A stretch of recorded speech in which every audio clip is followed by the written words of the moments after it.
శ్రోతలకు నా హృదయపూర్వక నమస్కారములు. మన శ్రోతలలో ఒక సోదరుడు ప్రశ్నను పంపడం జరిగింది. ఆ ప్రశ్న, ఆత్మానుభవము అంటే అందరినీ అంగీకరించటమేనా, లేక రమణ మహర్షిలాగా శరీరము నుండి ఆత్మ బయటకు వచ్చి ఆ అనుభవం కలగటమా? అది అందరికీ కలగదు కదా, క్లారిటీ ఇవ్వగలరు? దీని గూర్చి ఒక వివరణ చెప్పగలరు? ఇదండి ఆత్మానుభవము అంటే. మనకి అన్నింటినీ అంగీకరించటమేనా అంటే అంగీకరిస్తూ జీవించటమేనా అని అంటే జీవితంలో జరిగేయన్ని. మనం శరీరంతో జీవిస్తున్నాం కనుక జీవితంలో అనేక రకాలుగా మనకి జీవించేటప్పుడు ఎదురవుతూ ఉంటాయి. అంటే జీవించటం అంటేనే అన్నింటినీ ఎదుర్కొంటూ ముందుకు సాగటం, అన్నింటినీ తెలుసుకుంటూ ముందుకు సాగటం, అన్నింటినీ అనుభవిస్తూ ముందుకు సాగటం, అన్నింటినీ గ్రహిస్తూ ముందుకు సాగటం, అన్నింటినీ అర్థం చేసుకుంటూ ముందుకు సాగటం. అలా మన జీవితంలో మనకు తారసపడినటువంటి సృష్టిలోని విషయాలను గ్రహిస్తూ ముందుకు సాగటం, అవే అనుభవాలు. అనుభవము అంటే తెలిసింది అంతే. కంటి ద్వారా కొన్ని తెలుస్తాయి దృశ్యాలు, చెవి ద్వారా కొన్ని తెలుస్తాయి శబ్దాలు, ముక్కు ద్వారా కొన్ని తెలుస్తాయి వాసనలు, నాలుక ద్వారా కొన్ని తెలుస్తాయి రుచులు, మొత్తము తల నుంచి కాలు వరకు చర్మము ద్వారా కొన్ని తెలుస్తాయి స్పర్శలు, స్త్రీ పురుష శారీరక సుఖ ఇంద్రియ జననేంద్రియముల ద్వారా ఇంకొక రకం సుఖం తెలుస్తుంది. తద్వారా సంతానోత్పత్తి కలుగుతుంది. అక్కడి నుంచి నేను, నా కుటుంబం అంటే నా పిల్లలు అనేది తెలుస్తుంది. మళ్ళీ ఆ పిల్లల్ని పెంచుకుంటున్నప్పుడు వాత్సల్యము మమకారము తెలుస్తుంది. అలాగే మనను కన్నా మన తల్లిదండ్రులు మనని పెంచుతున్నప్పుడు, వాళ్ళు మనకు జన్మనిచ్చి మనని పెంచుతున్నప్పుడు వాళ్ళ నుంచి మనం పొందుతున్నటువంటి ప్రేమ అభిమానాలు ఇవన్నీ తెలుస్తాయి. ఇలా అన్ని అనుభవాలుగా తెలుసుకోవటమే అనుభవము, తెలుసుకుంటూ వెళ్తున్నాం. అయితే ఇక్కడ ఏం జరుగుతుంది, ఆధ్యాత్మికతలో వచ్చిన ప్రమాదం ఏంటి, అసలు ఏం జరుగుతుంది అంటే, తెలుసుకుంటున్నాను అనుకోకుండా అనుభవిస్తున్నాను అనుకుంటున్నాం కదా మనం. అనుభవం అప్పుడు అనుభవిస్తున్నాను అన్న భావనలో ఏం జరుగుతుంది అంటే, మరలా అనుభవం నాకు కావాలి అని కోరికను ఉత్పత్తి చేసుకుంటున్నాం మనం. ఇప్పుడు తెలుసుకుంటున్నాను అనుకున్నాం అనుకోండి, తిరిగి చేసేది ఏమి ఉండదు. కానీ అనుభవిస్తున్నాను అన్నప్పుడు, ఇప్పుడు ఒక సినిమా చూసాం, అనుభవం కోసం వెళ్ళాం సినిమాకి. రోడ్డు మీద అలా వెళ్తున్నాం, అనేక దృశ్యాలు కనబడుతున్నాయి, అవి సహజంగా చూసుకుంటూ వెళ్ళిపోతున్నాం. కానీ సినిమా అలా కాదు. ఈ సినిమా చూసాం అంటే అది దృశ్యము కనపడింది, శబ్దము వినపడింది, మనలోని నవరసాలను హావభావాలన్నింటినీ కదిపింది ఆ సినిమా. ఏదో అనుభవించినట్టుగా ఉంది మనకు. ఇప్పుడు మరలా అనుభవం కోసం ఇంకో సినిమాకి వెళ్తాం, ఇంకో సినిమాకి వెళ్తాం. సహజ విషయాలలో అలా పరుగులు పెట్టాం. ఇప్పుడు జనరల్గా బ్రతికేటువంటి రోజువారీ విషయాలలో అలా పరుగులు పెట్టాం. అంటే అందులో కోరిక ఉండదు. ఇప్పుడు జనరల్గా సహజంగా మలమూత్ర విసర్జనలు చేస్తాం. అసలు ఏం కోరుకుంది ఆ టైంకి, శరీరం స్పందించినప్పుడు మలమూత్ర విసర్జనలు చేయటం. సహజంగా దానంతటా చెమట పెట్టి వ్యర్థాలు బయటకు వెళ్ళిపోతూ ఉంటాయి. కంటి నుంచి వ్యర్థాలు బయటకు వెళ్ళిపోతూ ఉంటాయి, ముక్కు నుంచి వ్యర్థాలు బయటకు వెళ్ళిపోతూ ఉంటాయి, చెవు నుంచి వ్యర్థాలు బయటకు వెళ్ళిపోతూ ఉంటాయి, చెమట రూపంలో మొత్తం వ్యర్థాలు బయటకు వెళ్ళిపోతూ ఉంటాయి, మలమూత్ర విసర్జనల రూపంలో వ్యర్థాలు బయటకు వెళ్ళిపోవటం యాంత్రికంగా వాటంతటవి జరుగుతుంది, వెళ్ళిపోతూ ఉంటాయి. అలాగే రోజువారీ కొన్ని పనులు సహజంగా మనం పనిచేసుకునేటప్పుడు, అంటే నడిచేటప్పుడు, కదిలేటప్పుడు, వెళ్ళేటప్పుడు సహజంగా చూడటం, సహజంగా వినటం, ఒక సహజ జాగ్రత్త, ఎరుక. అంతే. ఎరుక ఏంటి? చూసి నడవటం. రోడ్డు మీద నడుస్తున్నాం లేదా బండి వేసుకెళ్తున్నాం, చూసి వెళ్ళటం, చూసుకుంటూ వెళ్ళటం. ఎందుకని? గుంటలు ఉన్నాయా, ముళ్ళు ఉన్నాయా, ఏమన్నా ప్రమాదాలు ఉన్నాయా, తప్పించుకుంటూ చూసుకుంటూ వెళ్ళడానికి కళ్ళు సహకరిస్తాయి. అలాగే శబ్దాలు కూడా సహకరిస్తాయి. చుట్టూ ఉన్నటువంటి శబ్దాలను బట్టి కూడా మనం గ్రహించి జాగ్రత్తగా జీవిస్తూ ఉంటాం, లేదా జాగ్రత్తగా వెళుతూ ఉంటాం. అంటే మనకున్న పంచేంద్రియాలు మనం జాగ్రత్తగా బ్రతకడానికి ఉపయోగపడుతూ ఉంటాయి. వాటి అనే అనుభవాలుగా మలుచుకున్నప్పుడు అవి సుఖాలు, కోరికలుగా మారుతూ ఉంటాయి.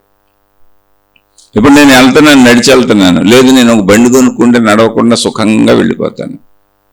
నాకు వాహనం ఉంటే అసలు నడవాల్సిన అవసరమే ఉండదు.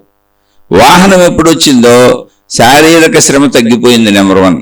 కాబట్టి శరీరానికి ఎక్సర్సైజ్ లేదు, అనారోగ్యం వచ్చే అవకాశం పెరిగింది.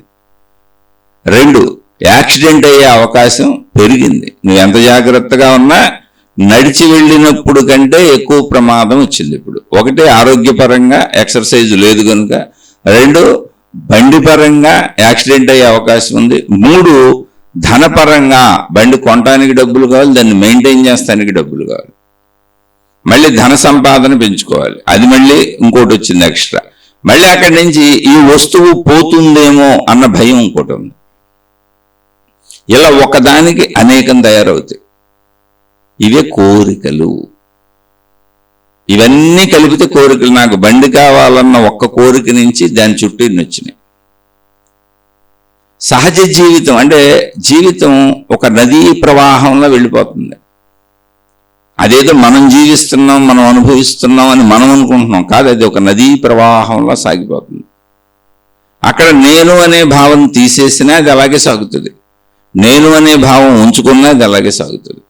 కానీ నేను అనే భావం తీసేస్తే అది ఎలా అలా సాగుతుంది అనేది మనిషికి ఎప్పటికీ అర్థం కాదు. అది అనుభవంతో మొత్తం సృష్టిని గమనించుకొని సృష్టిలో జరుగుతున్నటువంటి మిగిలిన విషయాలన్నింటినీ గమనించి అసలు అవన్నీ అలా జరుగుతున్నాయి. మనిషిగా పోని నేను ప్రయత్నించుకొని నేను తెచ్చుకొని వృత్తి వ్యాపార ఉద్యోగాలు చేసుకొని డబ్బు తెచ్చుకొని ఆహారం కొనుక్కొని బట్టలు కొనుక్కొని ఓకే ప్రయత్నంతో చేస్తున్నానని అనిపిస్తుంది. ప్రయత్నించడానికి అవసరమైన శరీరం, దానికి ప్రయత్న శక్తి ఎవరిచ్చారు? కళ్ళు, ఈ మొత్తం పంచేంద్రియాలు, కళ్ళు, చెవులు, ముక్కు, ఇవన్నీ ఎవరిచ్చారు? అసలు శరీర నిర్మాణం ఎలా ఉండాలని ఎవరు నిర్దేశించి నిర్ణయించారు? ఎవరు ఈ జ్ఞానశక్తినిచ్చారు? ఎవరు ఈ క్రియాశక్తినిచ్చారు? ఎవరు ఈ ఇచ్ఛాశక్తినిచ్చారు? అంటే ఇవన్నీ నేను తెచ్చుకున్నానా అన్నప్పుడు నాకు దాని గురించిన ఎరుకే లేదు. అసలు నేను ఎందుకు పుట్టాను, ఎక్కడి నుంచి పుట్టాను అన్నదానికైతే నాకు ఎరుక లేదు. తల్లిదండ్రుల కలయిక వలన పిల్లలు పుడతారు అన్న ఒక్క జ్ఞానమే మనుషులకు తెలుసు, జరుగుతున్న సత్యం కనుక అది. అలాగే చెట్లు, మిగిలినటువంటి సృష్టి మొత్తాన్ని గమనించండి. గ్రహాలు, గోళాలు, నక్షత్రాలు వాటంతలో అవి తిరుగుతున్నాయి, వాటి పద్ధతిలో అవి ఉన్నాయి, అవన్నీ జీవిస్తూనే ఉన్నాయి మనల్ని. అలా మనం మళ్ళీ ఇక్కడ జీవించాలంటే పంచభూతాలు మనకి ఇక్కడ ఉండాలి. మనకు సహకరిస్తానికి అవి లేవు, అవి ఉన్నాయి. అవి ఉండటం వల్ల మనం బ్రతకగలుగుతున్నాం.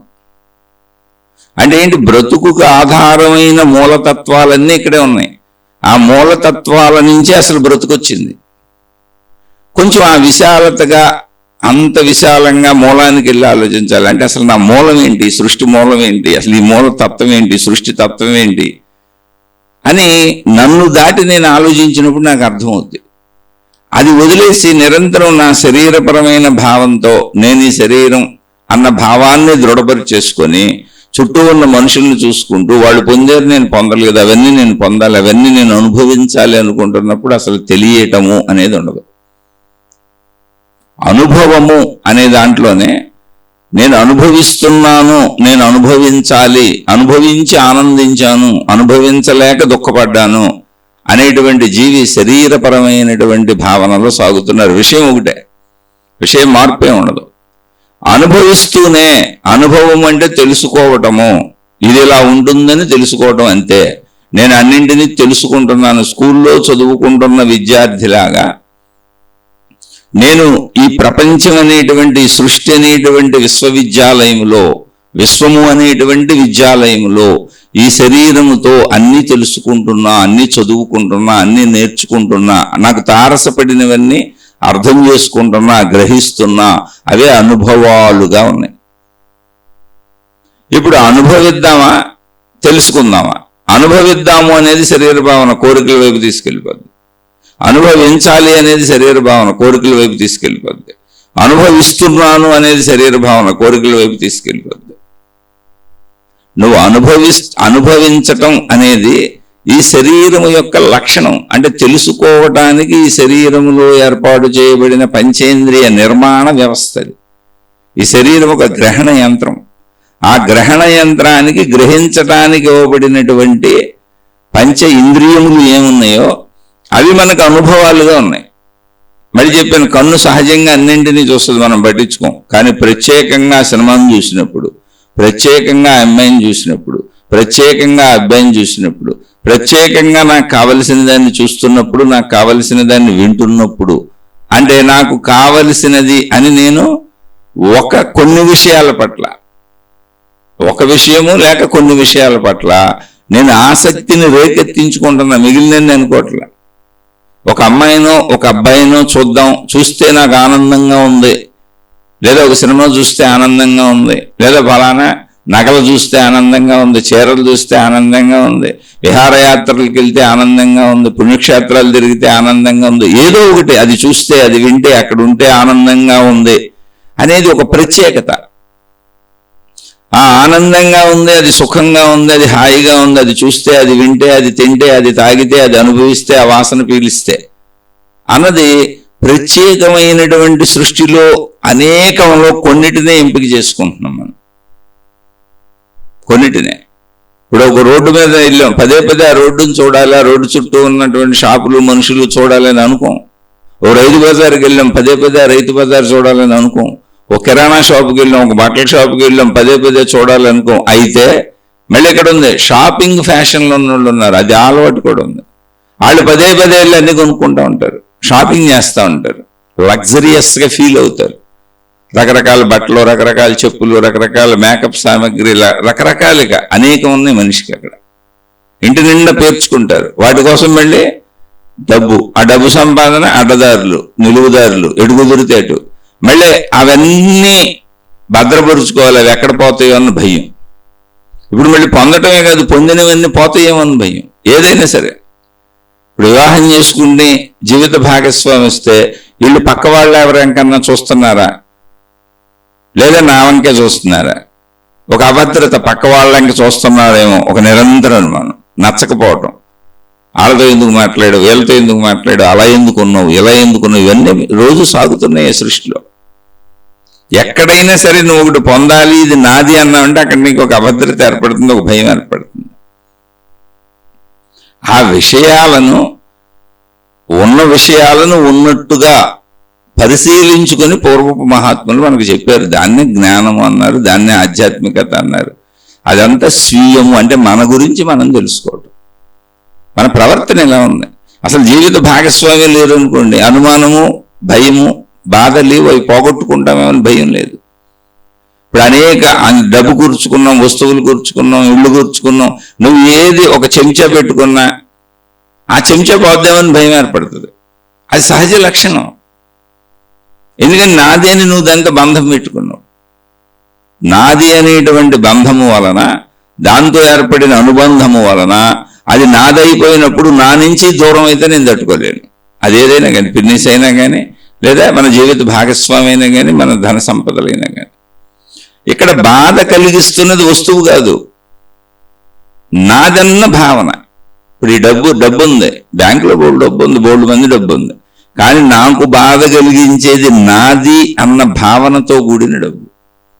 నాది అన్న వస్తువులు అనేకం ఉన్నాయి, కానీ నాది అన్న వస్తువు, నాది అన్న మనిషి, నా వాళ్ళన్న మనుషులు, ఈ బాధకి, భయానికి, సుఖానికి, ఆనందానికి ఎప్పుడు ఎక్కడ సుఖం కోరుకుంటావో దాని పక్కనే నీకు భయం ఉంటుంది, బాధ ఉంటుంది, దుఃఖం ఉంటుంది, సమానంగా ఉంటుంది.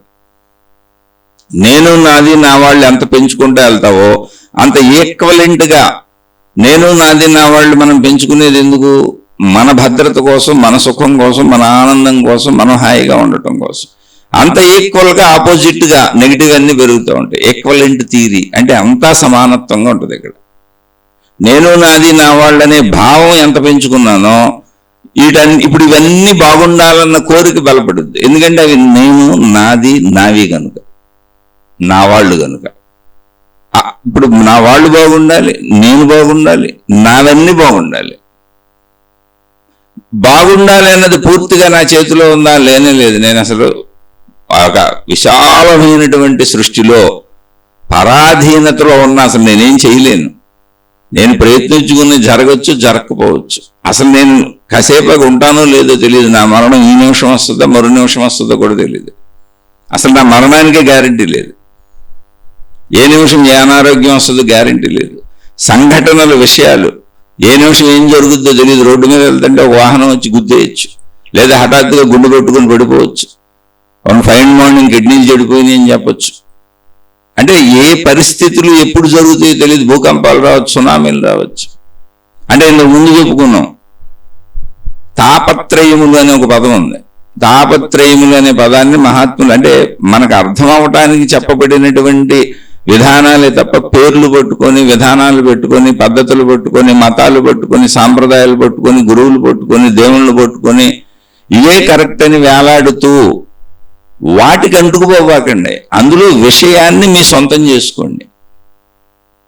ఇప్పుడు కిరాణా షాపుకి వెళ్ళాం, మనకు కావాల్సిన సరుకులు కొనుక్కుంటాం, చక్కగా మనకు కావాల్సిన బియ్యం తెచ్చుకుంటాం, కూరగాయలు తెచ్చుకుంటాం, సరుకులు కిరాణా సరుకులు అన్నీ తెచ్చుకుంటాం. ఇప్పుడు ఆ కిరాణా షాపుకి అంటుకుపోమే, ఆ బియ్యం షాపుకి అంటుకుపోమే, ఆ కూరగాయల షాపుకి అంటుకుపోమే, ఆ అమ్మే వాళ్ళ ఫోటోలన్నీ తెచ్చి పెట్టుకొని ఇళ్ళ వల్లనే బతుకుతున్నామని వాళ్ళందరినీ ఆరాధించి అర్చించడం మొదలు పెట్టమే. ఎందుకని జీవితం మీద వాళ్ళ వల్లనే వచ్చింది. అంటే వీటన్నింటికి మనం ఒక వ్యవస్థను తయారు చేసుకున్నాం. మనుషులందరూ బ్రతకాలి కనుక అందరూ తలొక పని ఏదో ఒకటి చేసుకుంటున్నారు. వృత్తి వ్యాపార ఉద్యోగాలు, మాధ్యమంగా డబ్బు పెట్టుకున్నాం. నీ అవసరాలు నా అవసరాలు అన్నీ అందరూ తలొకటి ఉత్పత్తి చేసుకొని మాధ్యమంగా డబ్బు పెట్టుకొని నాకు కావాల్సినవి నేను కొనుక్కుంటున్నా, నీకు కావాల్సినవి నువ్వు కొనుక్కుంటున్నావు. ఇందులో గొప్పతనం ఏముంది? అందరూ తల పని చేస్తే సృష్టి నడుస్తుంది. కాబట్టి అక్కడ ఎవరిని నువ్వు ఆరాధించాల్సిన అవసరం లేదు. కానీ నీ బ్రతుకు అసలు దాని మీద ఆధారపడి ఉంది. అయితే అక్కడ అందరూ చేయాలి, అందులో నువ్వు కూడా చేయాలి. అంటే ఈ విషయం ఎందుకు చెబుతున్నానంటే, నువ్వు ఒక మతాన్ని పట్టుకు వేలాడుతూ మతం చెబుతున్నటువంటి నిన్ను మారమని, మంచిలోకి మారమని, చెడును వదిలేయమని చెబుతున్న విషయాలను స్వీకరించి నువ్వు చెడును వదిలేసి మంచిలోకి వెళ్ళకపోతే ఆ మతం వలన నువ్వు పొందిన లాభం లేకపోగా నష్టం కూడా ఉంటుంది. ఎందుకంటే మత విభేదాలు సృష్టించుకుంటావు. సేమ్ ఇలాగే ఒక గురువుతో గురువు విభేదాలు సృష్టించుకుంటావు. ఆ గురువు జ్ఞానం నీ సొంతం అవ్వాలి. ఆహారం నువ్వు తినేసినట్టు, నీ ఆకలి తీరిపోయినట్టు, అది నీ శరీరంగా మారిపోయినట్టు, నీ శరీరం ఎదుగుతున్నట్టు, అలా జ్ఞానం నీలో కలిపి చేసి ఆ జ్ఞానం నువ్వు తినేయాలి. అది నీది అయిపోవాలి, నీ సొంతం అయిపోవాలి. నీలో జ్ఞానం పెరుగుతూ ఉండాలి. అంతే తప్ప నేను గురువుని ఆరాధించుకుంటానా, గ్రంథాన్ని ఆరాధించుకుంటానా, దేవుణ్ణి ఆరాధించుకుంటానా, మతాన్ని ఆరాధించుకుంటాను, ఆ విధానాలు సాంప్రదాయాలు అవన్నీ పాటించుకుని అది పట్టుకు వేలాడుతూ ఉంటాను అంటే వేలాడొద్దని చెప్పలా. అవి గౌరవింపదగినవి మాత్రమే, అవి మార్గములు. ఆహార పదార్థాలన్నీ కూడా మనం తెచ్చుకుని ఏం చేస్తాం? చాలా గౌరవంగా ఇంట్లో భద్రపరుచుకుంటాం, చాలా జాగ్రత్తగా పెట్టుకుంటాం. వండుకునేటప్పుడు ఎంత జాగ్రత్తగా చేస్తాం? అవన్నీ క్లీన్ చేసుకొని చక్కగా అవన్నీ కోసుకొని అందులో పురుగులు గిరుగులు లేకుండా మనం తినడానికి పనికి వచ్చేలా, అలాగే అనేక కిరాణా సరుకుల్లో రాళ్ళు రప్పలు లేకుండా, చెత్త లేకుండా, పురుగులు గిరుగులు లేకుండా అన్నీ ఏరుకొని శుభ్రపరుచుకొని భద్రపరుచుకొని అన్ని రకాల క్రియలు చేసుకొని వాటిని తింటాం. కానీ అక్కడ అలా తినేటప్పుడు దాన్ని మనం ఏమీ పట్టుకొని వేలాడట్లేదే. రోజు కావాలి. కిరాణా సరుకులు రోజు మన ఇంట్లో ఉంటాయి, కూరగాయలు రోజు మన ఇంట్లో ఉంటాయి, పాలు రోజు మన ఇంట్లో ఉంటాయి, అన్నీ వాడుకుంటూ ఉంటాం, రోజు కరెంటు వాడుకుంటూ ఉంటాం, అనేక వస్తువులు వాడుకుంటూ ఉంటాం. దేన్ని పట్టుకొని వేలాడం కదా, ఇది నాదే అని. అంటే నావి అని భావన ఉంటుంది, కానీ ఒక దైవీ భావన, ఒక మత భావన, ఒక గురు భావన ఉన్నట్టు ఉంది అక్కడ. ఒకసారి ఆలోచించుకు చూడండి. ఇవన్నీ నిజంగా ఆలోచిస్తే మీకు ఈ వస్తువులు, విషయాలు, ఆహార పదార్థాలు, మనం నివసించడానికి ఇళ్ళు, మొత్తం మనం తయారు చేసుకున్నటువంటి మానవ లోకంలోని విషయ వస్తువులన్నీ, ఉపకరణాలన్నీ మన జీవిత భాగస్వామితో సహా, కుటుంబ సభ్యులతో సహా నిజంగా చెబితే ఒక మతం కంటే, ఒక దేవుడి కంటే, ఒక గురువు కంటే, ఒక జ్ఞాన గ్రంథం కంటే వీళ్ళే మనం బ్రతకడానికి ఎక్కువ ఉపయోగపడుతున్నారు. అటు కుటుంబ సభ్యులు కావచ్చు, ఇటు జీవిత భాగస్వామి కావచ్చు. మనం అసలు మొత్తం బతకడానికి ఆహార పదార్థాలు, విషయాలు, వస్తువులే ఆధారం. రోజు పడుకొని లెగుస్తాం, ఆ మంచం పరుపులు చక్కగా ఉపయోగపడుతున్నాయి, దుప్పట్లు ఉపయోగపడుతున్నాయి, ఫ్యాన్లు ఉపయోగపడుతున్నాయి, ఏసీలు ఉపయోగపడుతున్నాయి, లేకపోతే బతకలేము అసలు. అది రోజు ఆహార ధాన్యాలు తినాలి. ఇప్పుడు మనం మతం లేకపోయినా బతకొచ్చు, నాస్తికులందరూ బతుకుతున్నారు. దేవుడు లేకపోయినా బతకొచ్చు, నాస్తికులందరూ బతుకుతున్నారు. గురువు లేకపోయినా బతకొచ్చు, నాస్తికులందరూ బతుకుతున్నారు. ఆ జ్ఞాన గ్రంథాలు లేకపోయినా బతకొచ్చు, నాస్తికులందరూ బతుకుతున్నారు. అసలు మొత్తంగా ఈ దైవీ వ్యవస్థలో ఏది లేకపోయినా బతకొచ్చు. మొత్తం మనిషి తప్ప మొత్తం ప్రకృతి అంతా అలాగే బతుకుతుంది. ఏ జంతువులకి 84 లక్షల రకాల జీవరాశులు ఉన్నారు అని వాళ్ళు రాసేటప్పుడు ఉన్నాయి. వాళ్ళు కనుగొని 84 లక్షలు ఆ బుక్ రాసేటప్పుడుకో వాళ్ళు అది చెప్పేటప్పుడుకో. ఇప్పుడు ఇంకా దాటిపోయారు. కోటాను కోట్ల జీవరాశులు ఉన్నాయని సైన్స్ కనుక్కుంటుంది, ఇంకా కనుక్కుంటుంది. కొత్త జీవరాశులు తెలియబడుతున్నాయి. 84 లక్షల వెరైటీలే కాదు, కోటాను కోట్ల వెరైటీలు ఉన్నాయి ఇక్కడ. మరి ఒక్కొక్క వెరైటీలో ఎన్ని కోటాను కోట్లు ఉన్నాయో అంతులేదు. మానవ జాతిలో ఇప్పుడు మనుషులు భూమి మీద 850 కోట్ల మంది ఉన్నారు జనాభా లెక్కల ప్రకారం. సుమారు కొద్దిగా అటు ఇటు చెప్పు ఉండొచ్చు. అలా ప్రతి జీవరాశిలోనూ 850 కోట్లు ఉన్నాయో 1000 కోట్లు ఉన్నాయో అలాగే ఉంటాయి మనుషుల్లో, ఇంకా ఎక్కువ ఉండి కూడా ఉండొచ్చు. కానీ అటువంటి వెరైటీలు 84 లక్షల రకములు ఉన్నాయని ఆ గ్రంథములు చెప్పబడే రోజుకి ఆ రోజు మానవ నాగరికత, మానవ సైన్స్, మానవ విజ్ఞానము కనుగొన్న విషయాలే. అది మళ్ళీ ముందుకెళ్తా వచ్చింది. అది ఎప్పుడో వేల లక్షల సంవత్సరాల వెనక నుంచి వస్తుంది. మళ్ళీ ముందుకెళ్తున్న కాలంలో ఇంకా ఇంకా ఇంకా అనేకంగా అనుకున్నారు. ఇప్పుడు కోటాను కోట్ల రకాలు ఉన్నాయి, 84 లక్షల రకాలు కాదు, ఇంకా కోటాను కోట్లు ఉన్నాయి. ఇంకా దాటుతుంది ఆ సంఖ్య. ఎందుకంటే ఇంకా ఆవిష్కరింపబడుతున్నాయి. మనిషి అప్పటికీ కనుక్కుంటానే ఉంటాడు విశ్వాన్ని, విశ్వంలో ఉన్న అన్నింటినీ.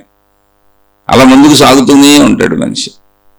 కాబట్టి ఇక్కడ అసలు ఒకదాన్ని పట్టుకు వేలాడటం అనేది ఎంత మూర్ఖత్వమో, ఎంత అజ్ఞానమో ఒకసారి చూడండి. పుస్తకాలు రాసుకొని గురువే దేవుడు, దేవుడే గురువు, ఇవన్నీ రాసుకుంది ఎందుకు? మనుషులు రాసుకుని. నేను వాటిని తప్పు పట్టటంలా, నేను అదే మార్గంలో వచ్చా. కానీ అవన్నీ ఇప్పుడు ఆహార పదార్థాలన్నీ నువ్వు తిని ఎలా అయితే నువ్వు నీ శరీరంగా మార్చుకుంటున్నావో, ఇప్పుడు మన ఆహార పదార్థాలు తింటేనే పసిబిడ్డగా పుట్టిన కాడి నుంచి మన శరీర ఎదుగుదల ఉంది. అసలు శరీరం మొత్తం ఏంటి? ఆహార పదార్థాలు. ఆహార పదార్థాలన్నింటికి ఆధారం ఏంటి? పంచభూతాలు. అలా మూలం కనుక్కొని మొత్తం అన్నింటికి మూలం పంచభూతాలు, పంచభూతాలకు మూలం ఆత్మశక్తి, ఆత్మశక్తి పంచభూతాలు వేరువేరుగా లేవు. అనంత ఆకాశతత్వపు ఆత్మశక్తి, ఆకాశమని మనం పిలుస్తున్నదే ఆత్మశక్తి. దాని అంతర్లీనమైనటువంటి దాని గుణములు, స్వభావములు పంచభూతాత్మకత అని చెప్పారు. అంటే ఆ పంచభూతములుగా మారగలిగిన శక్తి, ఆ శక్తి కలిగి ఉంది. ఆకాశతత్వముగా, ఆకాశముగా ఉన్న శక్తి, అదే ఆత్మశక్తి అని పేరు పెట్టారు. అదే బ్రహ్మము అని పేరు పెట్టారు. అది మనుషులు పెట్టుకుని మనుషులు పరిశీలించుకుంటూ వెళ్తున్న విజ్ఞానం. ఉన్న సత్యతను ఉన్నట్టు చెప్పారు. నాయన, నీ దుఃఖాలకు కారణం నువ్వు ఏర్పరుచుకున్న నేను, నాది, నావి, నా వాళ్ళనే బంధములు. నువ్వు అనుకున్నా అవి అలాగే పనిచేస్తాయి, నువ్వు అనుకోపోయినా అవి అలాగే పనిచేస్తాయి. అందుకని బంధము అని అనుకోకుండా నువ్వు జీవించుకుంటూ వెళ్ళిపోకూడదా? అనుభవిస్తున్నాను అని అనుకోకుండా తెలుసుకుంటున్నాను అనుకుంటూ వెళ్ళిపోకూడదా? అనుభవించడం తెలుసుకోవటం. కానీ అనుభవిస్తున్నాను అన్నప్పుడు శరీర భావనలో నేను ఆ అనుభవాన్ని ఆనందిస్తున్నాను, నేను ఆ అనుభవానికి దుఃఖపడుతున్నాను. దుఃఖానుభవాలు వద్దనుకుంటున్నాను, సుఖానుభవాలు కావాలనుకుంటున్నాను. ఓకే, సుఖానుభవాలకు ప్రయత్నించుకుంటున్నాను, దుఃఖానుభవాలు తప్పించుకుందామని ప్రయత్నించుకుంటున్నాను, సుఖానుభవాలు పొందుదామని ప్రయత్నించుకుంటున్నాను. ఇది పూర్తిగా నా వల్ల అవుద్దా? నిజంగా కుదురుతుందా? అంటే ప్రపంచంలో నిజంగా కుదరదు. నీ ప్రయత్నంలో కొన్ని జరుగుతాయి, కొన్ని జరగవు, అంతే. ఏ కొన్ని జరుగుతాయి, ఏ కొన్ని జరగవని వివరాలు అడగక, మళ్ళీ ఆ వివరాలు అడగటం వల్ల నుంచి అనేకం పుట్టించుకున్నారు. తాయెత్తులు, రంగురాళ్ళు, ఉంగరాలు, వాస్తులు, జాతకాలు, జ్యోతిష్యాలు. మళ్ళీ మనకు తగ్గోళ్ళే తయారయ్యారు అందరూ. ఇక్కడ విషయం అది కాదు. అనంత సృష్టి నడకలో భాగంగా నీ జీవితం కూడా సాగుతూ వెళ్ళిపోతుంది. ఇది అనంత సృష్టి నడకలో ఒక భాగం. నువ్వు కూడా ఆ నదీ ప్రవాహంలో సాగిపోతున్నావు. ఇది ఒక సహజ జీవితం, ఒక ప్రవాహం. ఇది శక్తి ప్రవాహం. ఇది సృష్టి అనేది ఒక శక్తి ప్రవాహం. అందులో వెళ్ళిపోతున్నావు నువ్వు. అందులో నీకు తారసపడిన వాటిని అనుభవించుకుంటూ వెళ్ళిపో, అంటే తెలుసుకుంటూ వెళ్ళిపో. నువ్వు తప్పించుకుందాం అంటే కుదరదు. ఎలా తప్పించుకుంటావు? భూకంపాలు ఎలా తప్పించుకుంటావు? నీకు చెప్పి నేను లేపొస్తాయా? సునామీలు ఎలా తప్పించుకుంటావు? నీకు చెప్పి లేపొస్తాయా? అలాగే ఏది తప్పించుకోలేవు. నువ్వు పరిశీలించుకుంటే నీకు అర్థమవుతుంది. కానీ తప్పించుకోగలను, ఇవన్నీ నా వల్లనే జరుగుతున్నాయి అనేటువంటి నేను కర్తని. ఇప్పుడు నేను లేకపోతే నా కుటుంబ సభ్యులు ఏమైపోతారో, వీళ్ళు ఎలా బతుకుతారో, అయ్యి బాబోయ్ నేను లేకపోతే ఇవన్నీ అలాగే, నేను లేకపోతే అసలు ఈ ఆఫీస్ ఎవరు నడుపుతాడు, నేను లేకపోతే ఇదంతా ఎలా జరుగుద్ది, నేను లేకపోతే ఇదంతా ఎలా అవుతుంది అనేటువంటి కర్తను నేను అనేటువంటి కర్తృత్వ భావన ఎందుకు కలుగుతుంది అంటే నువ్వు విశాల విశ్వాన్ని చూడట్లేదు. నువ్వు లేకపోతే ఈ జరగవు, ఓకే పోన్లే, నా భార్య పిల్లలు, నేను లేకపోతే జరగదు, నేను అనుకోవడంలో కూడా తప్పు లేదు. అయితే ఎంతవరకు నా ఆయువు నా చేతిలో ఉందా, నా భార్య ఆయువు నా చేతిలో ఉందా, నా పిల్లల ఆయువు నా చేతిలో ఉందా, నా తల్లిదండ్రుల ఆయువు నా చేతిలో ఉందా అంటే లేదు. అంటే ఈ విజ్ఞానాన్ని పరిశీలించినప్పుడు, అంటే ఉన్నదే జ్ఞానం, అది కొత్తగా ఏం కాదు, అక్కడ ఉంది, అది అక్కడే ఉంది. కానీ దాన్ని బ్రెయిన్లోకి తీసుకోను.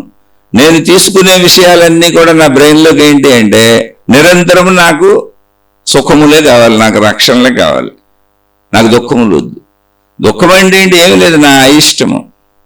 అయిష్టమే ఇప్పుడు ఎందుకు ఏర్పడుతుంది, అసలు దుఃఖం ఎందుకు ఏర్పడుతుంది? నేను ఇష్టమనే బంధం ఏర్పరచుకోవటం వలన, అయిష్టము కూడా బంధమే, అయిష్టమనే ఒక బంధం ఏర్పరచుకోవటం వలన, అయిష్టముల బంధములు నేను స్పెసిఫిక్గా ఏర్పరచుకున్నా.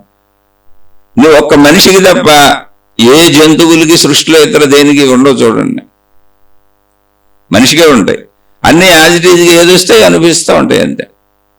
అది సుఖమైనా అనుభవించి పడుకుంటాయి, అది దుఃఖమైనా అనుభవిస్తూ పడుకుంటాయి. అంతకంటే చేయగలిగింది లేదు అసలు ఇక్కడ. కానీ మనిషి కూడా అంటే అంతకంటే చేయగలిగింది లేదు. కానీ ప్రయత్నించి ఎప్పుడు సుఖం వైపు వెళ్ళాలని ప్రయత్నిస్తూ ఉంటాడు.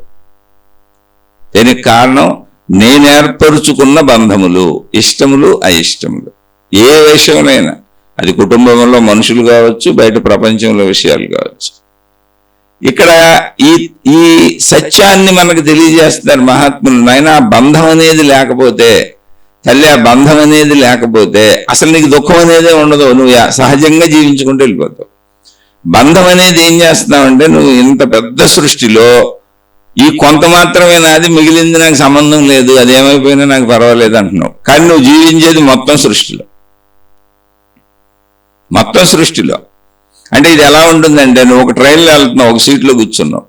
ఓ బస్సు ఎక్కావు, నువ్వు ఒక సీట్లో కూర్చున్నావు. ఒక విమానం ఎక్కావు, నువ్వు ఒక సీట్లో కూర్చున్నావు. నువ్వు ఇప్పుడు ఏమనుకుంటున్నావు అంటే, ఈ విమానం ఏమైపోయినా నాకు పర్వాలేదు, పక్క వాళ్ళు ఏమైపోయినా పర్వాలేదు, నా సీటు వరకు బాగుంటే చాలు. అంటే పోలిక చెప్పాను, కానీ తెలివిగలవాడు కనుక విమానం మొత్తం బాగుంటేనే నేను బాగుంటానని నీకు అర్థమవుద్ది. పోలికకు చెప్పాను. మొత్తం విమానానికి ఏదో జరుగుద్ది, దాంతోపాటు నీకు జరిగితే, లేదా మొత్తం విమానం సేఫ్గా ల్యాండ్ అవుద్ది. అలాగే మొత్తం ట్రైన్కి ఏదో జరిగితే, లేదా మొత్తం ట్రైన్ చక్కగా వెళ్తుంది. అలాగే మొత్తం బస్సు, అలాగే మొత్తం సృష్టి అన్న భావన నీకు రావట్లా. అది రావాలి ఇక్కడ. మొత్తం సృష్టి పరంగా ఏం జరగాలో జరుగుతుంది ఇక్కడ. అందులో అందరితో పాటు ఏం జరుగుద్దో నీకు అదే జరుగుద్ది. నువ్వేం ప్రత్యేకత కాదు ఇక్కడ. కానీ నువ్వు ఎప్పుడు నీకు ప్రత్యేకతను ఆపాదించుకుంటున్నావు. ఆ ప్రత్యేకతను తీసేయాలంతే. ఎందుకు తీసేయాలి? ప్రత్యేకత అబద్ధం కనుక. ప్రత్యేకత నిజం కాదు కనుక, ప్రత్యేకత అబద్ధం కనుక. ఆ ప్రత్యేకతను తీసేయగలమా అంటే, మనకు చిన్నప్పటి నుంచి తీసేయాలని ఎవరో చెప్పక మనం ప్రత్యేకతను పెంచుకోవాలని చెప్పారు. ఇంట్లో వాళ్ళు కూడా పెంచారు. సంకనేసుకుని మా అబ్బాయి, మా అబ్బాయి, మా అమ్మాయి, మా అమ్మాయి అని, ఇది నీదే, ఈ బొమ్మ నీదే, చొక్కా నీదే, ఈ ప్యాంట్ నీదే, ఈ కుర్చీ నీదే, ఈ వస్తువు నీదే, ఈ రూమ్ నీదే, ఈ డబ్బు నీదే, నువ్వే మా వారసుడివి, నువ్వే మా వారసురాలివి, నువ్వే నా జీవిత భాగస్వామి, నువ్వు లేకపోతే నేను బతకలేను, ఇలా ఎన్నో చెప్పి మనకే ప్రత్యేకతను పెంచుకుంటూ వచ్చారు. ఎప్పుడైతే ప్రత్యేకతను పెంచుకుంటూ వచ్చారో ఆటోమేటిక్గా అది పెంచుకున్నప్పుడు ప్రత్యేకతకి విభిన్నంగా ప్రత్యేకత లేని స్థితులు కూడా నీకు తారసపడతాయి. అంటే నీకు గుర్తింపు లేని పరిస్థితులు ఉంటాయి, నీకు ప్రత్యేకతలు లేని పరిస్థితులు ఉంటాయి. అందుకని నువ్వు ఎప్పుడు నీ ప్రత్యేకతలు, గుర్తింపుల వైపు పరుగులు పెడతా ఉంటావు, ప్రత్యేకత లేని వాటిని వదిలేస్తూ ఉంటావు. అందుకే ప్రపంచంలో నేను, నాది, నా వాళ్ళు అనేటువంటి పదవులు, హోదాలు, డబ్బు, ఇలా ప్రత్యేకమైనటువంటి గుర్తింపుల వైపు మానవ జాతి మొత్తం పరిగెడుతుంది. ప్రత్యేకత లేని విషయాలు అసలు నాకు సంబంధం లేదని మొత్తం మనుషులను వదిలేస్తావు, సృష్టిని వదిలేస్తావు. మానవ జాతిలో నేను, నాది, నావి, నా వాళ్ళు అన్నదాన్నే పెట్టుకుంటావు. మొత్తం మానవ జాతితో నాకు సంబంధం లేదంటావు, వదిలేస్తావు. వాళ్ళు ఏమైపోయినా నాకు పర్వాలేదంటావు. అంటే విమానంలో మిగిలిన వాళ్ళు ఏమైపోయినా నాకు పర్వాలేదు.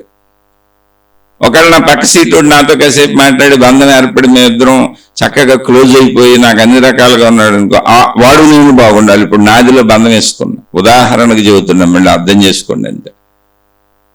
వీడు నేను బాగుండాలి, నేను కూర్చున్న సీటు బాగుండాలి, నేనున్న ప్రదేశం, నా సీటు, అంటే నేను, నాది, నా వాళ్ళని ఉదాహరణ చెప్పా. బాగుండాలి. ఇప్పుడు విమానంలో కూర్చొని నేను బాగుండాలి, నా సీటు బాగుండాలి, నాతో మాట్లాడి నాకు సహకరించి ఆడు తినేది నాకు పెట్టి నేను తినేది ఆడికి పెట్టి మేమిద్దరం మాట్లాడుకుంటున్నాం, అన్యోన్యం అయిపోయాం మేము ఈ ప్రయాణంలో. కాబట్టి నా వాడు బాగుండాలి, ఎందుకంటే ఆడు బాగుంటే నాకు పెడతా ఉంటాడు, నాకు రక్షణగా ఉంటాడు, కాబట్టి వాడు బాగుండాలి, ఇదే కుటుంబం అని అనుకుంటున్నా. కానీ అలా జరుగుతుందా?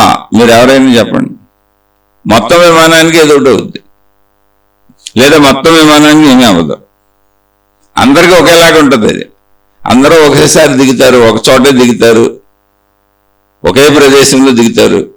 విమానం ఎక్కడ ల్యాండ్ అయితే అక్కడే దిగాలి. అంటే అందరికీ అన్ని రకాల అవకాశాలు ఒకలానే ఉంటాయి ఆ విమానంలో, అందరికీ అన్ని రకాల అవకాశాలు ఒకలానే ఉంటాయి ఆ ట్రైన్లో, అందరికీ అన్ని రకాల అవకాశాలు ఒకలానే ఉంటాయి ఆ బస్సులో. అలాగే అందరికీ అన్ని రకాల అవకాశాలు ఒకలాగానే ఉంటాయి ఈ సృష్టిలో.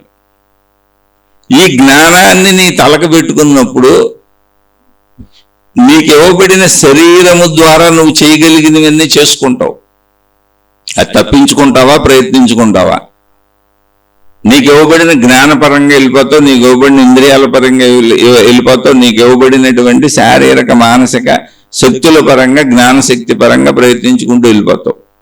కానీ నేను నాది నావి అని ఏది కర్తృత్వ భావన పెట్టుకో. ఎందుకని ఇంత విశాలమైనటువంటి సృష్టి, ఇప్పుడు విమానాన్ని ఎవరో పైలట్ నడుపుతున్నాడు, ఆ విమానం ఎవరి చేతిలో ఉంది? పైలట్ చేతిలో ఉంది. ఆ పైలట్ తను నిర్ధారించిన ప్రకారంగా దాన్ని తీసుకెళ్లి గమ్యంలో దింపుతాడు. అంతే, నువ్వు కూర్చోవటం అంతకంటే చేయడానికి ఏం లేదు. రైలు అంతే, బస్సు అంతే. అలాగే ఈ సృష్టి తన పద్ధతిలో తను వెళ్ళిపోతుంది. ఈ సృష్టికి ఎవరో పైలట్, ఎవరో డ్రైవరు ఉండుంటారు. అదే సృష్టి శక్తి, విశ్వశక్తి. దానికి డ్రైవర్ ఎవరో లేరు. దాన్ని మనం కొంతమంది దేవుడు అని పెట్టారు. అంతే. నీకు శక్తి అర్థం అవ్వదు కనుక దేవుడు దేవత అన్నారు. అది తప్పు కాదు. నీకు అర్థం అవ్వటం కోసం మనుషులు రూపాలతో చెబితే, దృశ్యాలతో చెబితే, పరిమితత్వంతో చెబితే మనిషికి అర్థమవుద్ది. ఎందుకంటే మనిషి అలాగే ఉన్నాడు కనుక, మనిషి చూసే సృష్టి కూడా అలాగే ఉంది కనుక. అందుకని అలా శక్తితత్వాన్ని ముందు ఒక మనిషి రూపంలో, ఒక పురుషుడి రూపంలో, ఒక స్త్రీ రూపంలో తీసుకొచ్చి చెబితే అర్థమవుద్దని మళ్ళీ వాళ్ళని మనుషులు అనుకుంటారేమో. మనుషులు కాదు, వాళ్ళు దేవుళ్ళు, దేవతలు అని కొత్త పేర్లు ఇచ్చారు. అంటే మానవుల కంటే ఉన్నతమైనటువంటి వాళ్ళే ఈ సృష్టికి కారణం. కారణం ఎవరు? ఇప్పుడు విమానం తోలడానికి పైలట్ ఉన్నాడు, రైలు డ్రైవర్లు ఉన్నారు, అలాగే ప్రతి వాహనానికి దాన్ని నడిపేవాళ్ళు ఉంటారు. మరి సృష్టి ఎవరు నడుపుతున్నారు అంటావు నువ్వు. లాజికల్ ప్రశ్న. ఎందుకని ఇది మనకు తెలుసు, వాహనాలను నడిపేది తెలుసు కనుక. కార్యకారణ సంబంధం అనేది మన బ్రెయిన్ అడుగుద్ది, ఎందుకని మనకి ఎక్కడికే తెలుసు కనుక. అందుకని మనిషి బ్రెయిన్కి అర్థమయ్యేలా శక్తితత్వాన్ని రూపురేఖలతో తెచ్చారు. తీసుకొచ్చి మళ్ళీ మనుషులని మీరు అనుకోబాకండి అని దేవుళ్ళు దేవతలు అని చెప్పారు. దేవుళ్ళు దేవతలు ఎవరు అంటే శక్తితత్వం అని చెప్పారు. వాళ్ళు శక్తి స్వరూపులు. మరి దేవుడు మాకు కనపడేంటి, దేవత మాకు కనపడదేంటి అంటే వాళ్ళు శక్తి స్వరూపులు అని చెప్పారు. మరి మేము అలా ఏంటి, ఇప్పుడు వీళ్ళని ఎలా అనుసరించాలంటే ప్రతీకలుగా పెట్టుకుందాం, మూర్తులు పెట్టుకుందాం, ప్రార్థనాలయాలు కట్టుకుందాం, ఫోటోలు తయారు చేసుకుందాం, భావనాత్మకమైనటువంటి రూపురేఖలు పెట్టుకుందాం అని చెప్పారు. ఇప్పుడు మీకు ఒక యేసుక్రీస్తు అన్నారనుకోండి, మామూలుగా మీరు తీసుకుంటే ఒక మనిషికి ఒక మొహమే ఉంటుంది. కానీ దేవుళ్ళు దేవతలు ఏ మతాలలో అయినా, ఒక యేసుక్రీస్తు, ఒక రాముడు, ఒక కృష్ణుడు, ఏదైనా సరే మీరు తీసుకోండి, అనేక రూపాలు ఉంటాయి.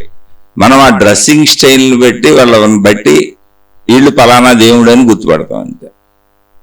కానీ ముఖాలు ఒకలా ఉండవు, అనేక ముఖాలు ఉంటాయి. ఎందుకని మనుషులు తయారు చేసుకుంటున్న చిత్రాలు, ఆ బొమ్మలు మనుషులు తయారు చేసుకుంటున్నారు, ఆ మూర్తులు మనుషులు చెక్కారు, శిలలో తీసుకొని శిల్పాలు చెక్కారు.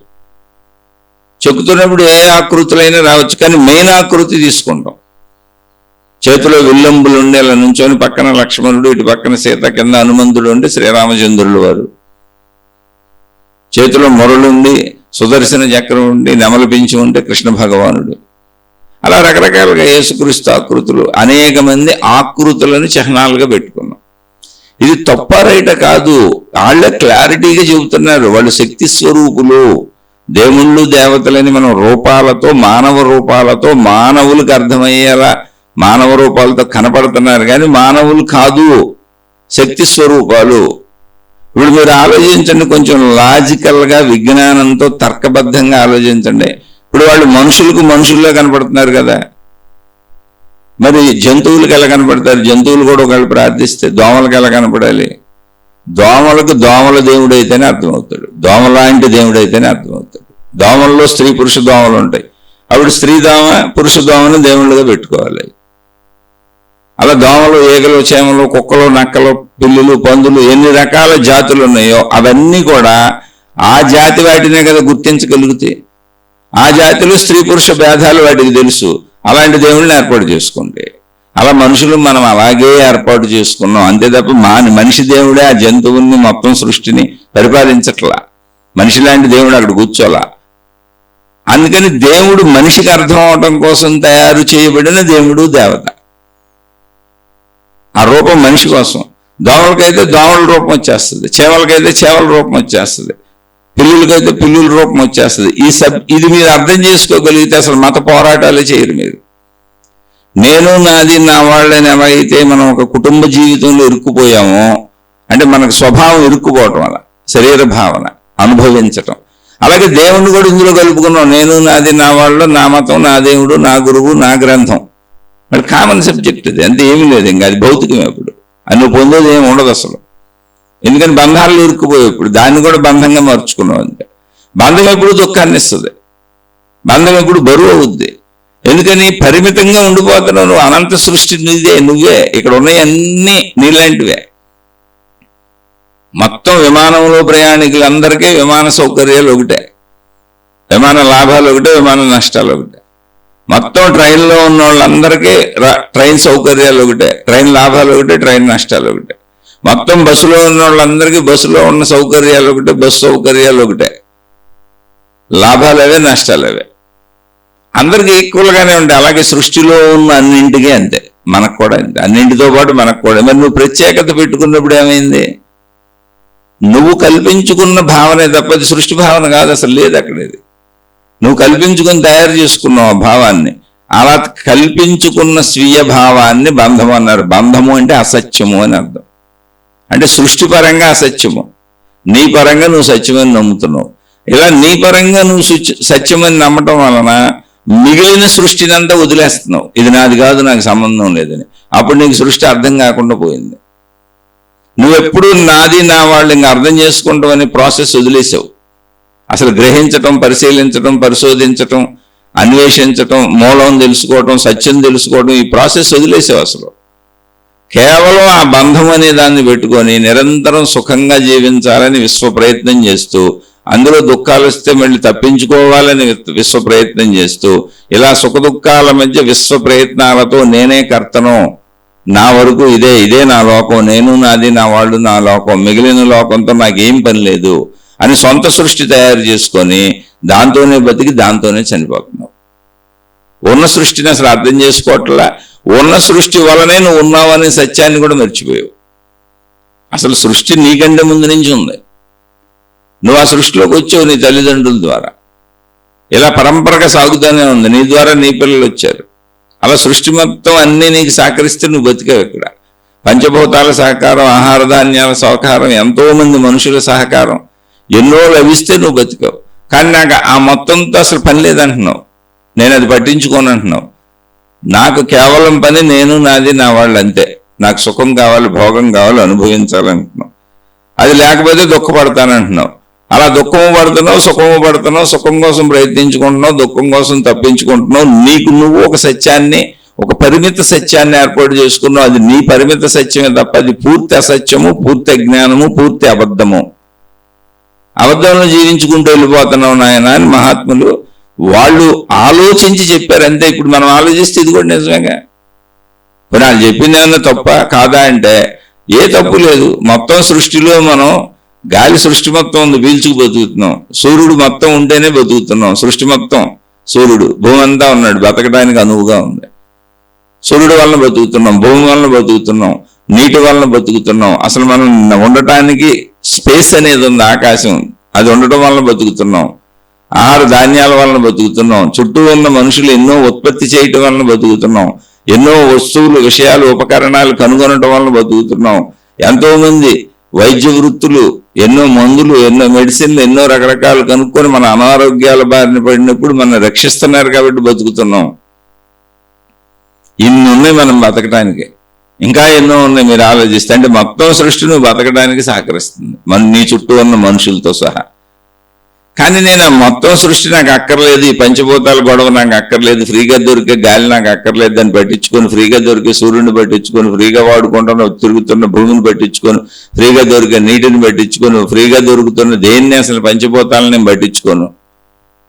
ఆహార ధాన్యాలు నేను కొనుక్కుంటున్నా, నేను డబ్బునే పట్టించుకుంటా. వృత్తి వ్యాపార ఉద్యోగాలు చేసి డబ్బే సంపాదించుకుంటా, డబ్బునే పట్టించుకుంటా. నేను అనుభవించేటువంటి భోగాలే పట్టించుకుంటా, మిగిలినది నేను పట్టించుకోను. నా భోగాలకు ఉపయోగపడే మనుషుల్ని గుర్తుపెట్టుకుంటా, మిగిలినది నాకు అనవసరం. అంటే అది నీ అజ్ఞానము, అది నీ విఘ్నత లోపం తప్ప సృష్టి అంతా అలాగే ఉందిగా. అందుకని బంధము అంటే ఏంటంటే ఉన్నదాన్ని ఉన్నట్టు చూడకుండా పరిమితత్వంలో నిన్ను నువ్వు ఇముడ్చుకుంటున్నావు. ప్రాబ్లం అది అజ్ఞానం.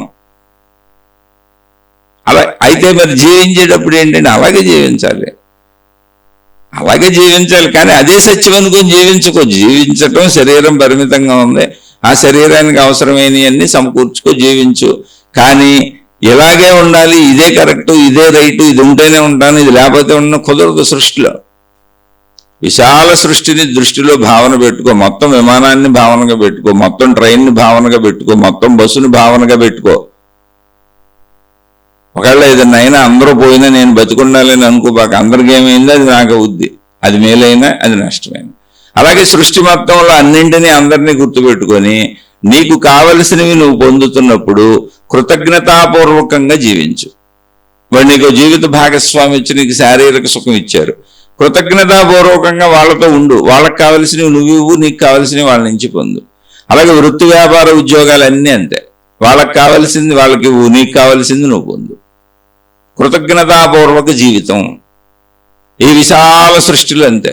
అలాగే సృష్టితో కృతజ్ఞతగా ఉండు, అది ఉచితంగా ఇక్కడ నువ్వు బతకడానికి అవసరమైన సర్వము సమకూర్చి పెట్టింది. ఆ కృతజ్ఞతనే దైవీభావము అని చెప్పారు. అది కృతజ్ఞత లేకుండా మనుషులు దుర్మార్గులుగా జీవిస్తున్నారు కాబట్టి, కృతజ్ఞత లేనటువంటి జీవితానికి అలవాటు పడిపోయి వెళ్ళిపోతున్నారు కాబట్టి, సృష్టి మొత్తం ఒక శక్తిమయంగా నడుస్తుంది కాబట్టి, నీకు దొరుకుతున్నవన్నీ సృష్టిలో, అంటే శరీర భావనలో నీకు దొరుకుతున్నవన్నీ సృష్టిలో నీకు అందించబడుతున్నవే కాబట్టి శరీరపరంగా కృతజ్ఞతా భావంతో ఉండు అని చెప్పారు. అదే మంచిగా జీవించటం, దాన్నే ధర్మము అని చెప్పారు. అలా జీవిస్తున్నప్పుడు, మంచిగా జీవిస్తున్నప్పుడు, ధర్మముగా జీవిస్తున్నప్పుడు, కృతజ్ఞతాపూర్వకంగా జీవిస్తున్నప్పుడు నువ్వు బంధము అనే స్థితి నుంచి బయటకు వస్తావు. అలా బయటకు వచ్చిన వాళ్ళు అలా జీవించగలుగుతారు. బంధము అనే స్థితిలో ఉన్న వాళ్ళందరూ అన్యాయాలకు వెళ్ళిపోతారు, అక్రమాలకు వెళ్ళిపోతారు, అసత్యాలకు వెళ్ళిపోతారు, దుర్మార్గాలకు వెళ్ళిపోతారు, స్వార్థానికి వెళ్ళిపోతారు, నేను నాదిలో ఇరుక్కుపోతారు. వాళ్ళు ఎటువంటి కృతజ్ఞతాభావములు వ్యక్తపరచలేరు అసలు. ఒకవేళ కృతజ్ఞత వ్యక్తపరిచినట్టు కనపడితే అది తమ అవసరాలకు నటనే తప్ప ఇచ్చిపుచ్చుకోవటంలో కృతజ్ఞతగా. ఇప్పుడు మన పై అధికారి దగ్గర వినయంగా ఉండాలి, మనం ఉంటాం, ఎందుకంటే ఇక్కడ పద్ధతి అది. ఉండకపోతే ఆడు ఒప్పుకోడు, మనం నష్టపరుస్తాం. అలా బలవంతుల దగ్గర వినయంగా ఉండటం, బలహీనుల్ని తొక్కిపారేయటం, ఇటువంటి స్వభావాలు అలవాటు చేసుకున్నాం. అవి కృతజ్ఞతలు కాదు. కృతజ్ఞత అనేది ఒక సహజ స్థితి. ఇక్కడ తక్కువలు ఎక్కువలు లేవు. నేను బ్రతకడానికి ఆధారమైనటువంటి మొత్తానికి నేను కృతజ్ఞుడనై ఉంటాను, కృతజ్ఞురాలనై ఉంటాను. నా కృతజ్ఞతను వ్యక్తపరుస్తాను, గ్రాటిట్యూడ్. అదే దైవారాధన ఏ మతంలోనైనా. ఎందుకని మొత్తంగా నీకు నేర్పదలిచారు కృతజ్ఞతని వ్యక్తపరచడం. అయితే మనం ఏం చేస్తున్నాం, మళ్ళీ దేవుడి దగ్గరికి వెళ్ళి వ్యక్తపరుస్తాను, నాకు సహాయపడిన మనుషులకి, పరిస్థితులకి, సృష్టికి వ్యక్తపరచను, దేవుడికి వ్యక్తపరుస్తాను అంటున్నాం. ఆ దేవుడి ఫోటోలు ఏవో ఇంట్లో పెట్టుకున్నాం, ఆ దేవత ఫోటోలు ఏవో ఇంట్లో పెట్టుకున్నాం, ఆ మతం తాలూకా ఆచార సాంప్రదాయాలన్నీ మన ఒంట్లో శరీరం మీద పెట్టుకున్నాం, బుద్ధిలో పెట్టుకున్నాం. ఇక ఇది నాదండి అని పెట్టుకెళ్ళాడుతున్నాం. కాదు, మొత్తం సృష్టికి కృతజ్ఞతాభావాన్ని తెలియజేయి. నువ్వు ఇక్కడ పొందుతున్నావు అంటే తిరిగి ఇవ్వాలి. ఇవ్వటమే కృతజ్ఞత. ఇవ్వకుండా నమస్కారం పెట్టడం కృతజ్ఞత కాదు. కృతజ్ఞతాభావం అంటే ఏంటి? నువ్వు నాకు ఇంత ఇచ్చావు, నీ వల్ల నేను బతికాను కాబట్టి నేను నీకు చేయవలసింది చేస్తాను. అలా ఇప్పుడు ప్రకృతిని సంరక్షించటం, ప్రకృతిని పాడు చేయకుండా ఉండటమే ప్రకృతి పట్ల మనం చెల్లించే కృతజ్ఞత. మనకి ఎంత అవసరం అంత వాడుకోవాలి ప్రకృతిని. ప్రకృతి అంటే సమస్తం. అలాగే మనుషుల్ని ఎంత వాడుకుంటున్నామో అంత వాళ్ళకి తిరిగి ఇవ్వాలి. అయ్యో వృత్తి వ్యాపార ఉద్యోగాలు, జీవిత భాగస్వామి, కుటుంబం, సుఖాలు, బాధ్యతలు. ఈ బాధ్యతలు, కర్తవ్యాలు అదే మనం పెట్టుకున్నది కుటుంబ వ్యవస్థ, ధర్మాలు. ఆ ధర్మాలు మనమే నిర్మించుకున్నవి కనుక, అంటే మానవ జాతి నిర్మించుకున్నటువంటి ఈ కృతజ్ఞతాపూర్వక ధార్మిక వ్యవస్థలో నువ్వు కృతజ్ఞతను నేర్చుకో అని చెప్పడానికి ఏర్పడినటువంటి విషయాలు మతములు, మార్గములు, విధానములు, పద్ధతులు, దేవుళ్ళు. ఎందుకని మొత్తం ఇది ఈ సృష్టి మొత్తానికి ఆధారభూతమైన శక్తి ఒకటే. అది నీకు తర్వాత తెలుస్తుంది, ఇప్పుడు తెలియట్లే నీకు, ఎందుకంటే నువ్వు పరిశీలించట్లేదు కనుక. అందుకని ముందు కృతజ్ఞతగా ఉండు. అలా ఉండటానికి ఆధారంగా నీకు ఆసక్తిని దేవుళ్ళు, దేవతలుగా అందించాం. ఈ దేవుళ్ళు, దేవతలే ఈ సృష్టికి కారకులు అని చెప్పాం. కాబట్టి ఈ దేవుడు దేవతకి నువ్వు ఒక మనిషి లాంటి దేవుడు, ఒక మనిషి లాంటి దేవతకి నువ్వు ఒక భక్తుడుగానో, ఒక భక్తురాలుగానో, ఒక మత అనుయాయుడిగానో నువ్వు సాగుతున్నావు అంటే నువ్వు మనుషులందరితో మంచిగా ఉండాలి అని ఆ మతపు జ్ఞాన గ్రంథముల్లో ఆ దేవుడు చెప్పిన వాక్కులుగా చెప్పించబడింది నీకు, ఆ దేవత చెప్పిన వాక్కులు. మనం అందులో నేను మనుషులందరితో మంచిగా ఉండాలి, ధర్మంగా ఉండాలి, బాధ్యతలు నిర్వర్తించాలి, కర్తవ్యాలు చేయాలి, ధర్మం తప్పకూడదు, మంచి తప్పకూడదు, దేవుడే కర్త, నేను కర్తనని అనుకోకూడదు అనేటువంటి భావాలను స్వీకరించకుండా, జ్ఞాన భావాలను స్వీకరించకుండా యాంత్రికమైనటువంటి ఆరాధన, అర్చన, ఆచార సాంప్రదాయ పాటింపులకి వెళ్ళిపోయాం. ఎందుకంటే అవి తేలిక. ఊరిన పుస్తకాలు పట్టుకు తిరగండి, ఆ దేవుడికి ఏదో చేయాల్సింది చేయండి, లేదా కొంచెం డబ్బులు సమర్పించండి, కొంచెం సేవలు చేయండి, ఇక మీ బతుకు మీరు ఇష్టం వచ్చినట్టు బతికేయండి. చాలా డెడ్ ఈజీగా ఉంది ఇది. నేనేమి ఇప్పుడు ఆలోచించక్కర్లా, జ్ఞానం అక్కర్లా, నేను జ్ఞానపరంగా ఆలోచించక్కర్లా, విశాలంగా ఆలోచించక్కర్లా, సృష్టిపరంగా ఆలోచించక్కర్లా, నా పరంగా నా గుణాలు పరిశీలించుకోక్కర్లా, నేను నా కుటుంబ పరంగా నేను అందరం మంచి చెడులతో ఉన్నామా లేదో చూసుకోక్కర్లా. మంచిగా ఉండాలి అంటే ప్రతి సెకండ్, ప్రతి నిమిషం మెలకువంతా గమనించుకుంటూ ఉండాలి. అందరినీ గమనించాలి, నన్ను గమనించాలి, మొత్తం సృష్టిని అర్థం చేసుకుంటూ ఉండాలి. ధర్మంగా ఉండాలంటే నా బాధ్యతలు ప్రతి క్షణం, ప్రతి నిమిషం మెలకువంతా గమనించుకుంటూ ఉండాలి. ఎంత గొడవ నాకెందుకు, ఈ గోళ నాకెందుకు, నా ఇష్టం వచ్చినట్టు జీవించేస్తాను. అదే మీరు చెప్పారుగా, కృతజ్ఞత చూపటానికి ఒక మతం, ఒక దేవుడు, ఒక విధానం, పద్ధతి చెప్పారుగా. అక్కడికి వెళ్ళి నేను చూపించే కృతజ్ఞత లేదు, నాకు ఇష్టం వచ్చినప్పుడు చూపించేస్తాను, నాకు ఇష్టం వచ్చిన రీతిలో చూపిస్తాను, అయిపోయింది, ఇంక అన్ని చూపించేసినట్టే. అందుకని అక్కడి నుంచి ఒక దేవుడు, ఒక దేవత, ఇక మహిమలు, మాయలు, అద్భుతాలు, నేను కృతజ్ఞత చూపించాను, డబ్బులు ఇచ్చి చూపించాను, సేవలు చేసి చూపించాను. ఆ దేవుడు ప్రచారకుల్లో వాళ్ళని అనుసరించి నేను కూడా ప్రచారకులు చెప్పినట్టు వాళ్ళు చెప్పిన ప్రచారాల్లో నేను కూడా పాల్గొని, నేను చేయవలసినది నాకు వీలైనప్పుడు, నాకు కుదిరినప్పుడు చేసి ఇంకా కొత్త లోకం సృష్టించుకున్నారు వీళ్ళందరూ. అంటే మతాలు సృష్టించినవన్నీ కొత్త లోకాలే. ఆ కొత్త లోకాల్లో తిరిగేసి మళ్ళీ ఆ లోకాలు ఇక్కడ లేవు, అసలు ఉన్న సృష్టి కాదు, అది ఇంకో సృష్టి. మనిషి ఎలా అయితే నేను నాది నా వాళ్ళని ఒక సృష్టి చేసుకున్నాడో, మళ్ళీ మతాలన్నీ కొత్త సృష్టిలు చేసుకున్నాయి. మా దేవుడు ఇది, మా మార్గం ఇది, మా ఆచారం ఇది, మా సాంప్రదాయం ఇది, మా గడ్డం ఇది, మా బొచ్చు ఎలా పెంచుకుంటాం, మా బట్టలు ఎలా కట్టుకుంటాం, మేము ఎలా ఉంటాం అని ఎవడిగాడు విభేదించుకుంటూ పోయారు. అది మళ్ళీ సృష్టి కాదు. ఉన్న సృష్టిని ఉన్నట్టు చూడమని చెప్పడానికి చేసిన ప్రయత్నాలను కూడా మనుషులు పాడు చేసుకుంటూ వెళ్ళిపోయారు. ఎందుకని? మేము బుర్రతో ఆలోచించము, మీరు జ్ఞానాన్ని వాడమని చెప్పొద్దు మాకు. నిన్ను నువ్వు పరిశీలించుకొని, నువ్వు కంట్రోల్ చేసుకొని, నువ్వు అదుపులో పెట్టుకో, నీతో నువ్వు మంచిగా ఉండు, నువ్వు చెడు చేయబాక, ధర్మంగా ఉండు, ఇలాంటివి చెప్పొద్దు. ఎందుకంటే మంచిగా ఉండాలంటే ఇప్పుడు ప్రతి నిమిషం నన్ను నేను గమనించుకోవాలి, ప్రతి నిమిషం నేను చుట్టూ ఉన్న సమాజాన్ని గమనించాలి, ప్రతి నిమిషం నా చుట్టూ ఉన్న పరిస్థితులు, మనుషులు, విషయాలు, నన్ను అన్నింటినీ గమనించుకోవాలి. మంచిగా ఉండాలన్నా, ధర్మంగా ఉండాలన్నా, బాధ్యతగా ఉండాలన్నా, కర్తవ్య నిర్వహణ చేయాలన్నా, ఇవన్నీ చేయాలి. నేను నిత్యం చుట్టూ ఉన్న మొత్తం అందరినీ పరిశీలించాలి, అన్నింటినీ పరిశీలించాలి, నన్ను పరిశీలించుకుంటూ బతకాలి. అంత శ్రమ నాకు పెట్టద్దు. నా ఇష్టం వచ్చినట్టు పోతాను, నాకు నచ్చింది తింటాను, నచ్చింది తాగుతాను, నచ్చినట్టు తిరుగుతాను, నచ్చినట్టు ఉంటాను, నాకు ఇంత శ్రమ పెట్టద్దు. అందుకని మీరు సూక్ష్మంలో మోక్షం చెబితే అటువంటి వాళ్ళు వచ్చేసారు. ఇప్పుడు నువ్వేమక్కర్లా, మన దేవుడికి ఎంత డబ్బులు ఇచ్చే, ఎన్ని సేవలు చేసే, నీ కష్టాలు, నీ బాధలన్నీ దేవుడు తీర్చేస్తాడు, నువ్వు ఇష్టం వచ్చినట్టు బతికి. నీలో విజ్ఞానాన్ని పెంచుకోబాక, జ్ఞానాన్ని పెంచుకోబాక, పరిశీలన శక్తిని పెంచుకోబాక, చుట్టూ ఉన్న సృష్టిని అర్థం చేసుకోబాక, గమనించబాక, పరిశీలించబాక, నిన్ను నువ్వు పరిశీలించుకోబాక, నిన్ను నువ్వు అర్థం చేసుకోబాక, నిన్ను నువ్వు గమనించుకోబాక, నీ ఇష్టారాజ్యంగా బతికేసాయి, నీ ఆ రాక్షసత్వంతో ఆ చెడ్డతనంతో బతికేసాయి, నీకు ఎలా అనిపిస్తే అలా బతికాయి. మన దేవుడు అన్నాడుగా రక్షించడానికి, నీకెందుకు, మేమున్నాగా. ఆ దేవుడి తాలూకా దైవదూతలం, గురువులు, మహాత్ములు, మత పెద్దలం, నువ్వు మాకు ముడుపులు చెల్లించుకో, మమ్మల్ని అనుసరించు, మేము నిన్ను కాపాడేస్తాం. ఆ దేవుడు మాకు చెప్తున్నాడు, గుసగుసలు మా చెవులు ఆడుతున్నాడు, నీ చెవులు ఆడడం. ఎందుకంటే నువ్వు నీ ఇష్ట ప్రకారం జీవించాలనుకుంటున్న పాపివి, మేము మా జీవితాలను దీనికి అంకితం చేసి వచ్చిన పుణ్యాత్మలం, పవిత్రులం. అది నువ్వు కూడా నమ్ముతున్నావు. ఎందుకంటే నేను నా ఇష్ట ప్రకారం జీవించాలనుకుంటున్నావుగా, జ్ఞానాన్ని పెంచుకోవాలని నేను అనుకోవట్లేదుగా, ఉన్న సృష్టిని ఉన్నట్టుగా అర్థం చేసుకోవాలని నేను అనుకోవట్లేదుగా. ఎందుకని అలా అనుకోని నేను చేసుకోవాలంటే నేను కష్టపడాలి, నిరంతరం నన్ను గమనించుకోవాలి, అసలు తప్పు చేయకూడదు నేను. ఎందుకని ఆ మొత్తం విమానంలో వెళ్తున్నప్పుడు విమానంలో సౌకర్యాలు ఏమన్నాయి, అందరికీ ఒకటే, అందరికీ ఒకటే.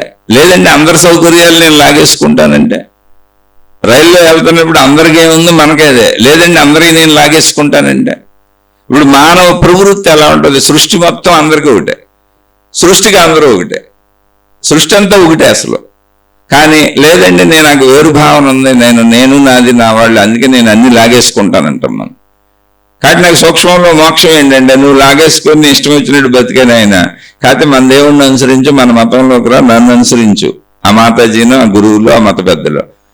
మేము నీకు చెబుతాం, ఇదిగో ఇక్కడ ముడుపులు చెల్లించి ఇక్కడ సేవలు చెయ్యి, ఇలా ఉండు అలా ఉండు, మేము డైరెక్షన్లు ఇస్తూ ఉంటాం. ఆ డైరెక్షన్లో నువ్వు నామమాత్రంగా బతికాయి, మిగిలింది నీ ఇష్టం వచ్చినట్టు బతికాయి, నీ జీవితం నీ ఇష్టం. ఎందుకు, మన దేవుడు రక్షించేస్తాడు, మన దేవత రక్షించేస్తుంది. నువ్వు ఇచ్చావుగా, ఫీజులు కట్టావుగా, ఇక్కడ మాకు ఫీజులు చెల్లిస్తున్నావు నువ్వు, సేవల రూపంలోనూ డబ్బుల రూపంలోనూ మేము చెప్పిన ఏంటన్నావుగా, ఈ దేవత దేవుడిని రక్షించేస్తారు.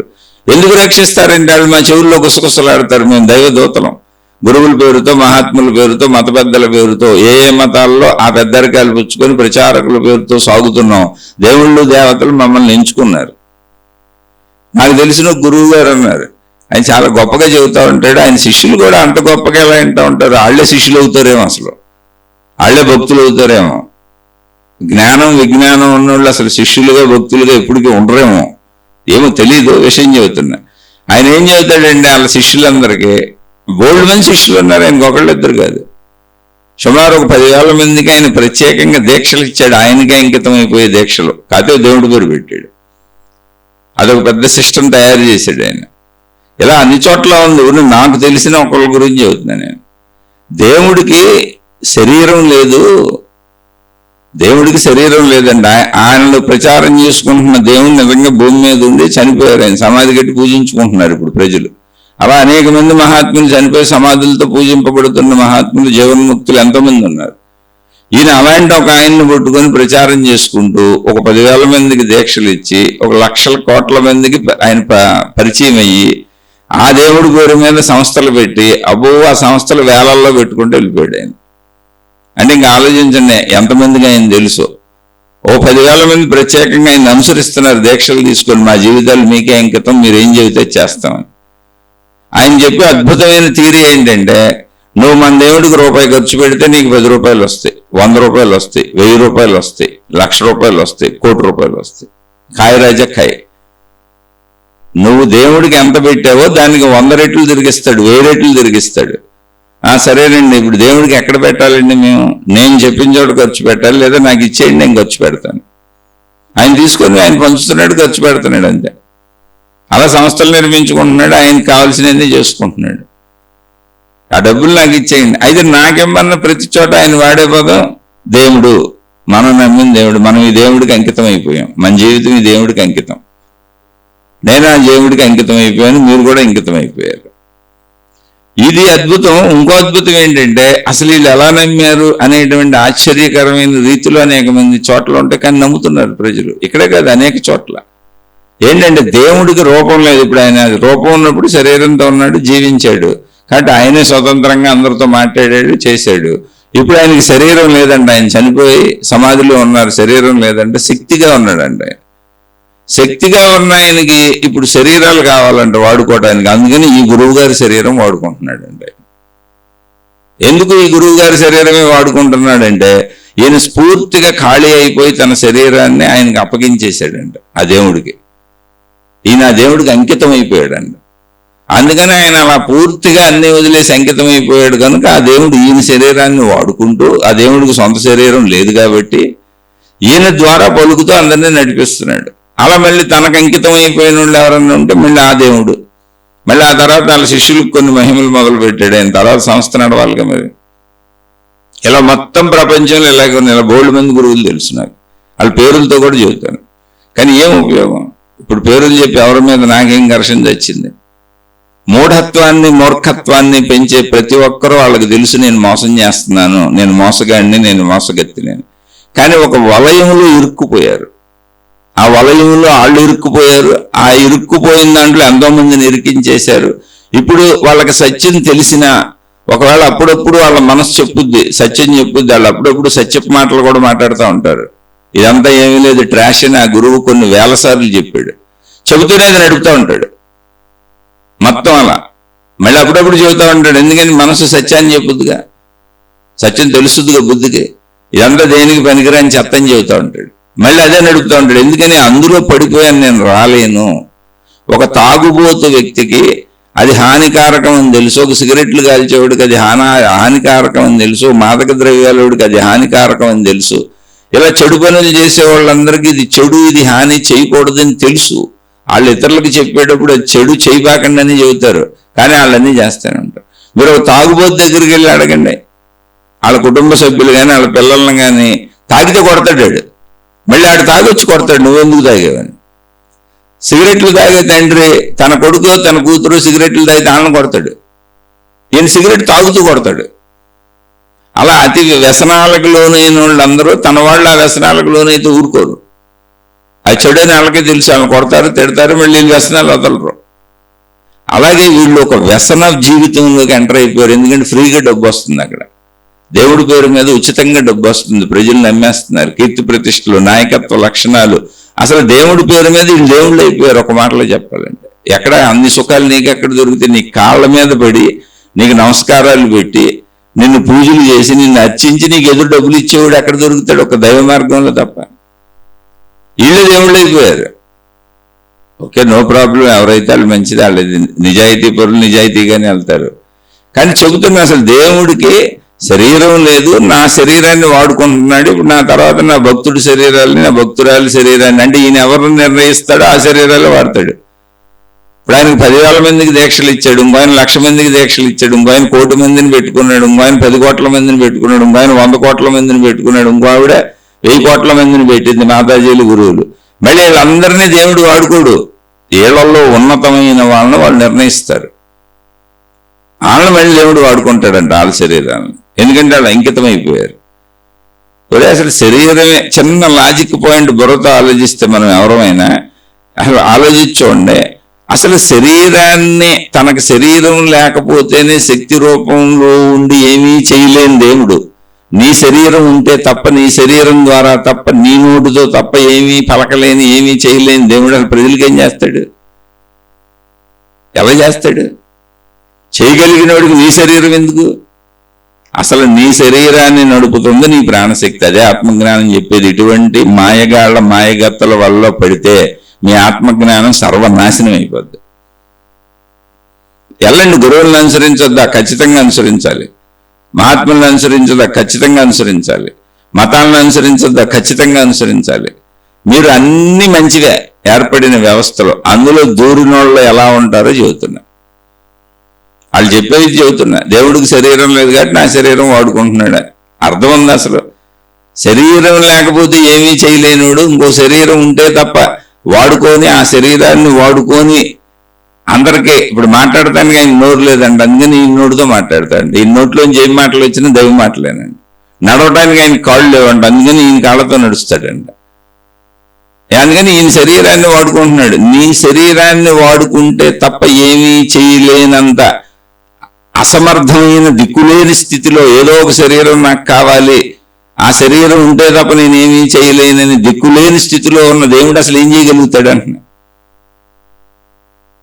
దేవుడి శక్తి విశ్వవ్యాపక శక్తి, దానిని మనిషికి అర్థం అవడానికి దేవుడు దేవత అని తయారు చేస్తే కనీసం ఆ ఇంగిత జ్ఞానం కూడా లేకుండా అది దేవుడు శక్తి అని తెలుసుకోకుండా గురువులైపోయి మహాత్ములైపోయి ఆ దేవుళ్ళలో మనుషులు నిరికించేసి ఆ దేవుడు మాతో మాట్లాడుతున్నాడని ఒక అభూత కల్పనలు ఎలా సృష్టిస్తున్నారో మీరే ఆలోచించాలి. అది శక్తి తత్వము. అందుకే దేవుళ్ళు దేవతలని కొత్త పేర్లు పెట్టారు, మనుషులు అనలేదు. కానీ మనుషుల్లా తయారు చేశారు రూపురేఖలో. ఎందుకని మనుషులకి మనుషుల్లా చెబితే అర్థమవుద్దని. ఒక అనంత విశ్వవ్యాపక శక్తి తత్వాన్ని, విశ్వశక్తిని, సృష్టి శక్తిని, ప్రకృతి శక్తిని, ఆత్మశక్తిని, దైవశక్తిని, బ్రహ్మము అని పిలువబడే శక్తిని, మనలో ప్రాణశక్తిగా ఉన్నటువంటి అనంత సర్వవ్యాపక సృష్టి శక్తిని, నీకు శక్తి అంటే తెలియటం లేదు కనుక, ఆకాశం అంటే శూన్యం అనుకుంటున్నావు కనుక అక్కడ నీకేం కనపడతలేదు, వినపడతలేదు. పంచేంద్రియముల ద్వారా నేనేం గ్రహించలేకపోతున్నాను, మీరు ఎంత చెప్పినా నాకు అర్థం అవటం లేదు అని తల బాదుకుంటున్నావు కనుక, నీకు అర్థం అవ్వటం కోసం, నిన్ను అక్కడ దాకా నడిపించడం కోసం శక్తిని నీకు అర్థమయ్యేలా మానవ ఆకృతుల్లో స్త్రీలు దేవతలుగా, పురుషులు దేవుళ్ళుగా చెప్పబడుతూ వాళ్ళకు కొత్త పేర్లు పెట్టారు. మనుషులు అనకుండా దేవుళ్ళు దేవతలు అనాలి వీళ్ళని అని.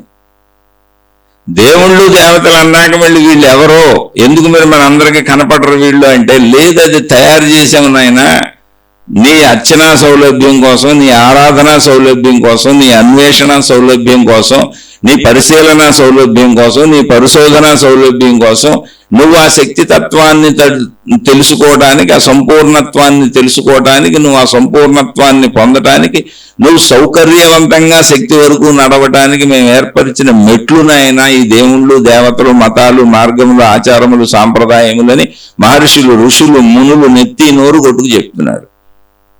గ్రంథాలు ఎన్నో చెబుతున్నాయి.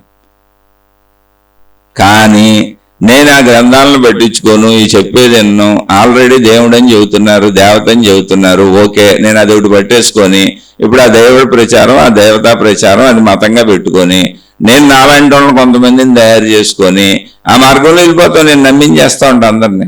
ఎలా నమ్మిస్తాను? దేవుడు నాతో మాట్లాడుతున్నాడు, ఆ దేవుడే నన్ను వాడుకుంటున్నాడు, ఆ దేవతే నన్ను వాడుకుంటుంది, అలా నమ్మించేస్తాను. మాయలు మహిమలు అద్భుతాలని పేరు పెడతాయి. అలాగే దేవుడికి రూపం లేదు, శక్తితత్వం అన్నారు, కనపడ్డగా అందరికీ దేవుడు దేవత కాబట్టి నాకు కనపడుతున్నాడని నమ్మించేస్తా. నేను పవిత్రుడిని, పవిత్రాలని నమ్మించేస్తా. నాకు వచ్చిన ఊహలు, నా ఆలోచనలు, నా ఇష్టాలు, నా అయిష్టాలు మొత్తం ఆ దేవుడికి రుద్దేస్తా. ఇవన్నీ ఆ దేవుడి చేష్టలే, ఆ దేవుడే చేయించాడని చెబుతా. నేను ఎలా ఎందుకు చెప్పేవి, వాళ్ళు ఎలా ఎందుకు చెప్పేవాడు ఏమో నాకు తెలియదు. నేను దేవుడు అలా మాట్లాడిచ్చాడు, వాళ్ళు ఎలా మాట్లాడిచ్చాడని చెబుతా. ప్రజలు వాళ్ళు ఎలా అమాయకులు, దేవుడి పేరు మీద ఏదైనా నమ్ముతారు, నమ్ముకుంటూ వెళ్ళిపోతాం. అలా శక్తితత్వం తెలియనటువంటి మూర్ఖులు, మూఢులు, సంపూర్ణమైనటువంటి మూర్ఖత్వంలో, మూఢత్వంలో ఉన్నవాళ్ళు పరిమితత్వపు దైవీ విధానాలలో మనుషుల్ని ఉంచేస్తున్నారు. వీళ్ళు ఏ దైవీ విధానాలలో మనుషుల్ని ఉంచేస్తున్నారో మీరు ఆ దేవుడు, ఆ దేవత దగ్గరికి వెళ్ళి పరిశీలించి చూడండి. వాళ్ళు మేము అనంత శక్తి స్వరూపులు అని చెప్పారు. వాళ్ళు చెప్పిన దానికి కూడా నేను వెళ్ళవట్లా. మేము అనంత శక్తి స్వరూపులు అని ఆ దేవుడే చెప్పారు, ఆ దేవతే చెప్పారు. అప్పుడు కూడా నిన్ను శక్తిని తెలుసుకునేవట్లా. లేదు మనం ఈ దేవుడిని ఆరాధిద్దాం, ఈ దేవతని ఆరాధిద్దాం. నువ్వు మళ్ళీ అనంత శక్తి స్వరూపులు అని చెప్పారు కదా గురువు గారు, మాతాజీ గారు. మనం పూజించే దేవుడే అనంత శక్తి స్వరూపుడు అని చెప్పాడు కదా. మనం పూజించే దేవత అనంత శక్తి స్వరూపుడిని నేను, శక్తి స్వరూపురాలని నేను, సృష్టి శక్తి మొత్తం నేనే, విశ్వశక్తి మొత్తం నేనే, ఆత్మశక్తి మొత్తం నేనే, బ్రహ్మం మొత్తం నేనే వాళ్ళే చెబుతున్నారు కదా. మేము శక్తి అంటున్నారు కదా, మరి మనం శక్తిని తెలుసుకునే వైపు వెళ్ళాలి కదా అని ఒకవేళ ఎవరైనా ప్రశ్న వేయబోతే వీళ్ళు ఎమ్మటే చెప్పేది ఏంటో తెలుసా?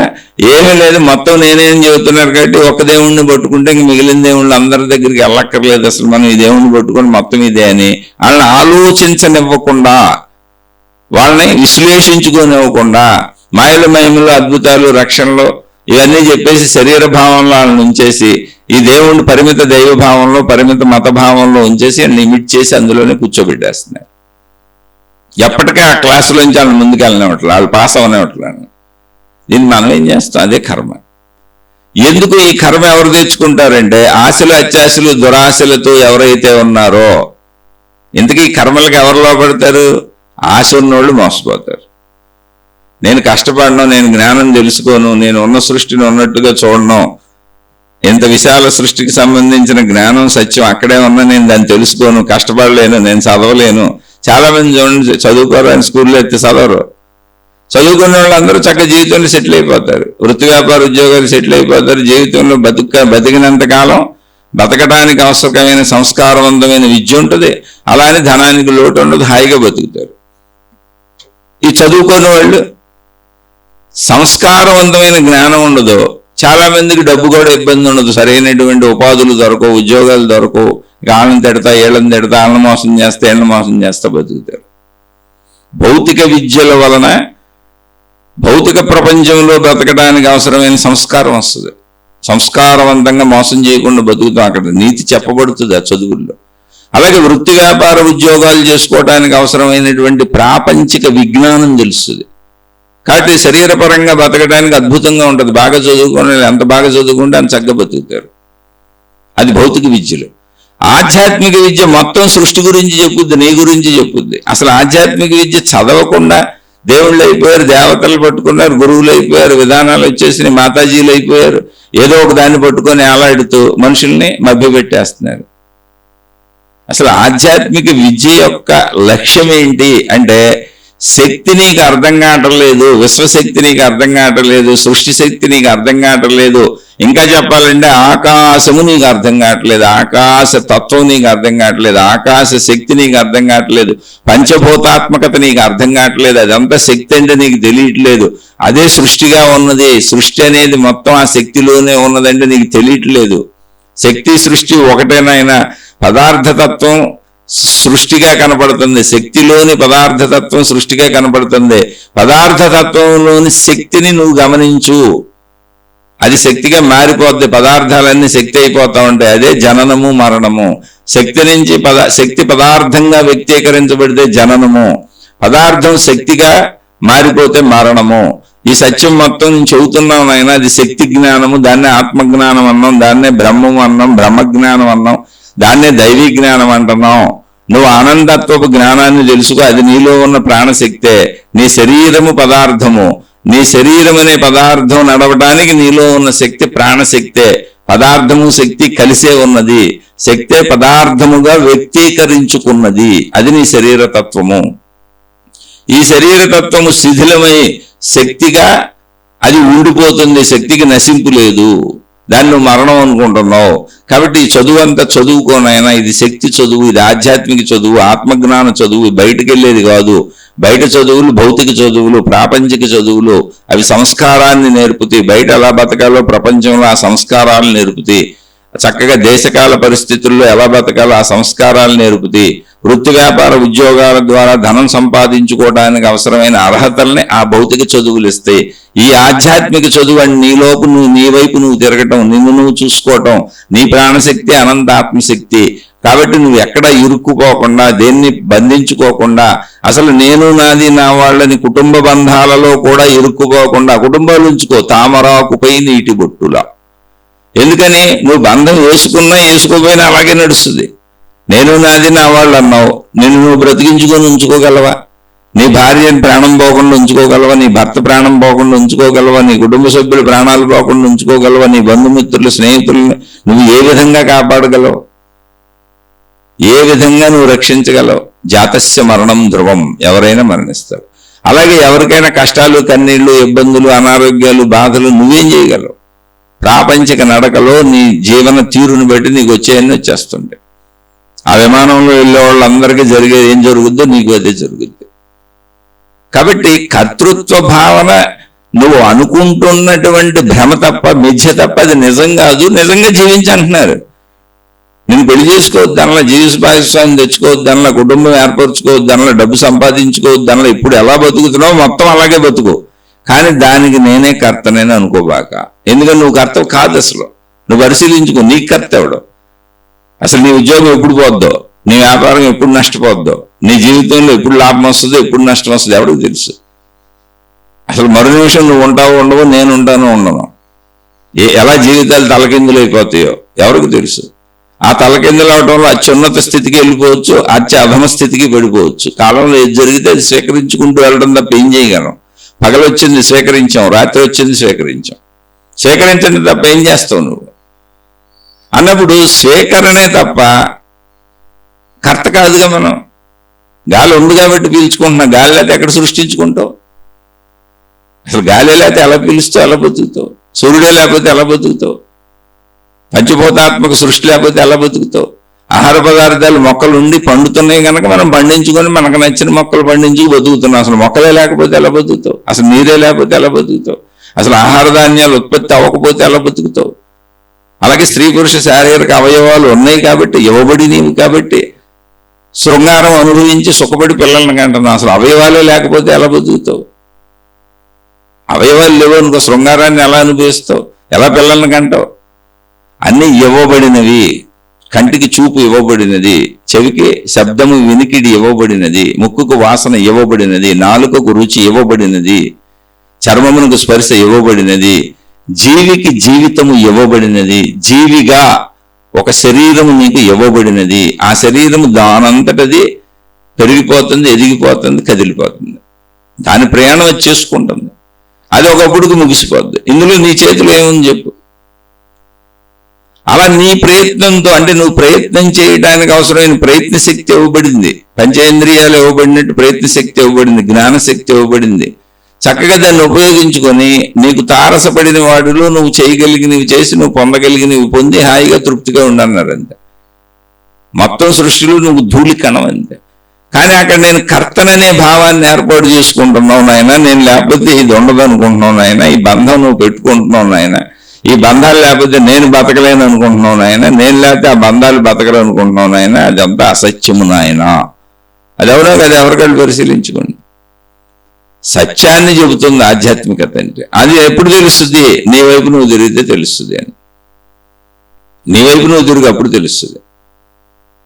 అందుకని సత్యాన్ని తెలుసుకోవాలనుకున్నప్పుడు నిన్ను నువ్వు పట్టుకోవటమే తప్ప నువ్వు మతాన్ని పట్టుకోవటమో, మార్గాన్ని పట్టుకోవటమో, గ్రంథాన్ని పట్టుకోవటమో, గురువుని పట్టుకోవటమో, దేవుణ్ణి పట్టుకోవటమో, ఇవన్నీ కూడా సత్య సహకారాలైనంత వరకు పర్వాలేదు. అసలు సత్య దృష్టే లేకుండా వాటిని పట్టుకు నువ్వు ఉండిపోతే నీ జీవితం వృధా, నీ కాలం వృధా, నువ్వు మిథ్యలో భ్రమలో బతుకుతున్నావు అంతే. నీకు ఏంటి గుర్తు? నేను దాన్ని పట్టుకు ఉండిపోయానా? ఏమంటే ఇప్పుడు నేను అసలు మిథ్యలో ఉన్నానా, సత్యంలో ఉన్నానా? మరి నేను ఆచార సాంప్రదాయాలు పాటిస్తున్నాను, ఏదో మతంలో పుట్టాను, ఏదో దేవుణ్ణి ఆరాధిస్తున్నాను, ఏదో జ్ఞాన గ్రంథాలు చదువుకుంటున్నాను, ఇప్పుడు మీ బోటోళ్ళు చెప్పిన శీర్షికలు కూడా వింటున్నాను కదా. అలా కొంతమందిని గురువులు అనుకున్నాను, కొంతమందిని మహాత్ములు అనుకున్నాను, ఈ మతాన్ని నమ్ముతున్నాను, ఈ మార్గాన్ని నమ్ముతున్నాను, ఈ విధానాన్ని నమ్ముతున్నాను. మరి మీరేమో ఎలా చెబుతున్నారు?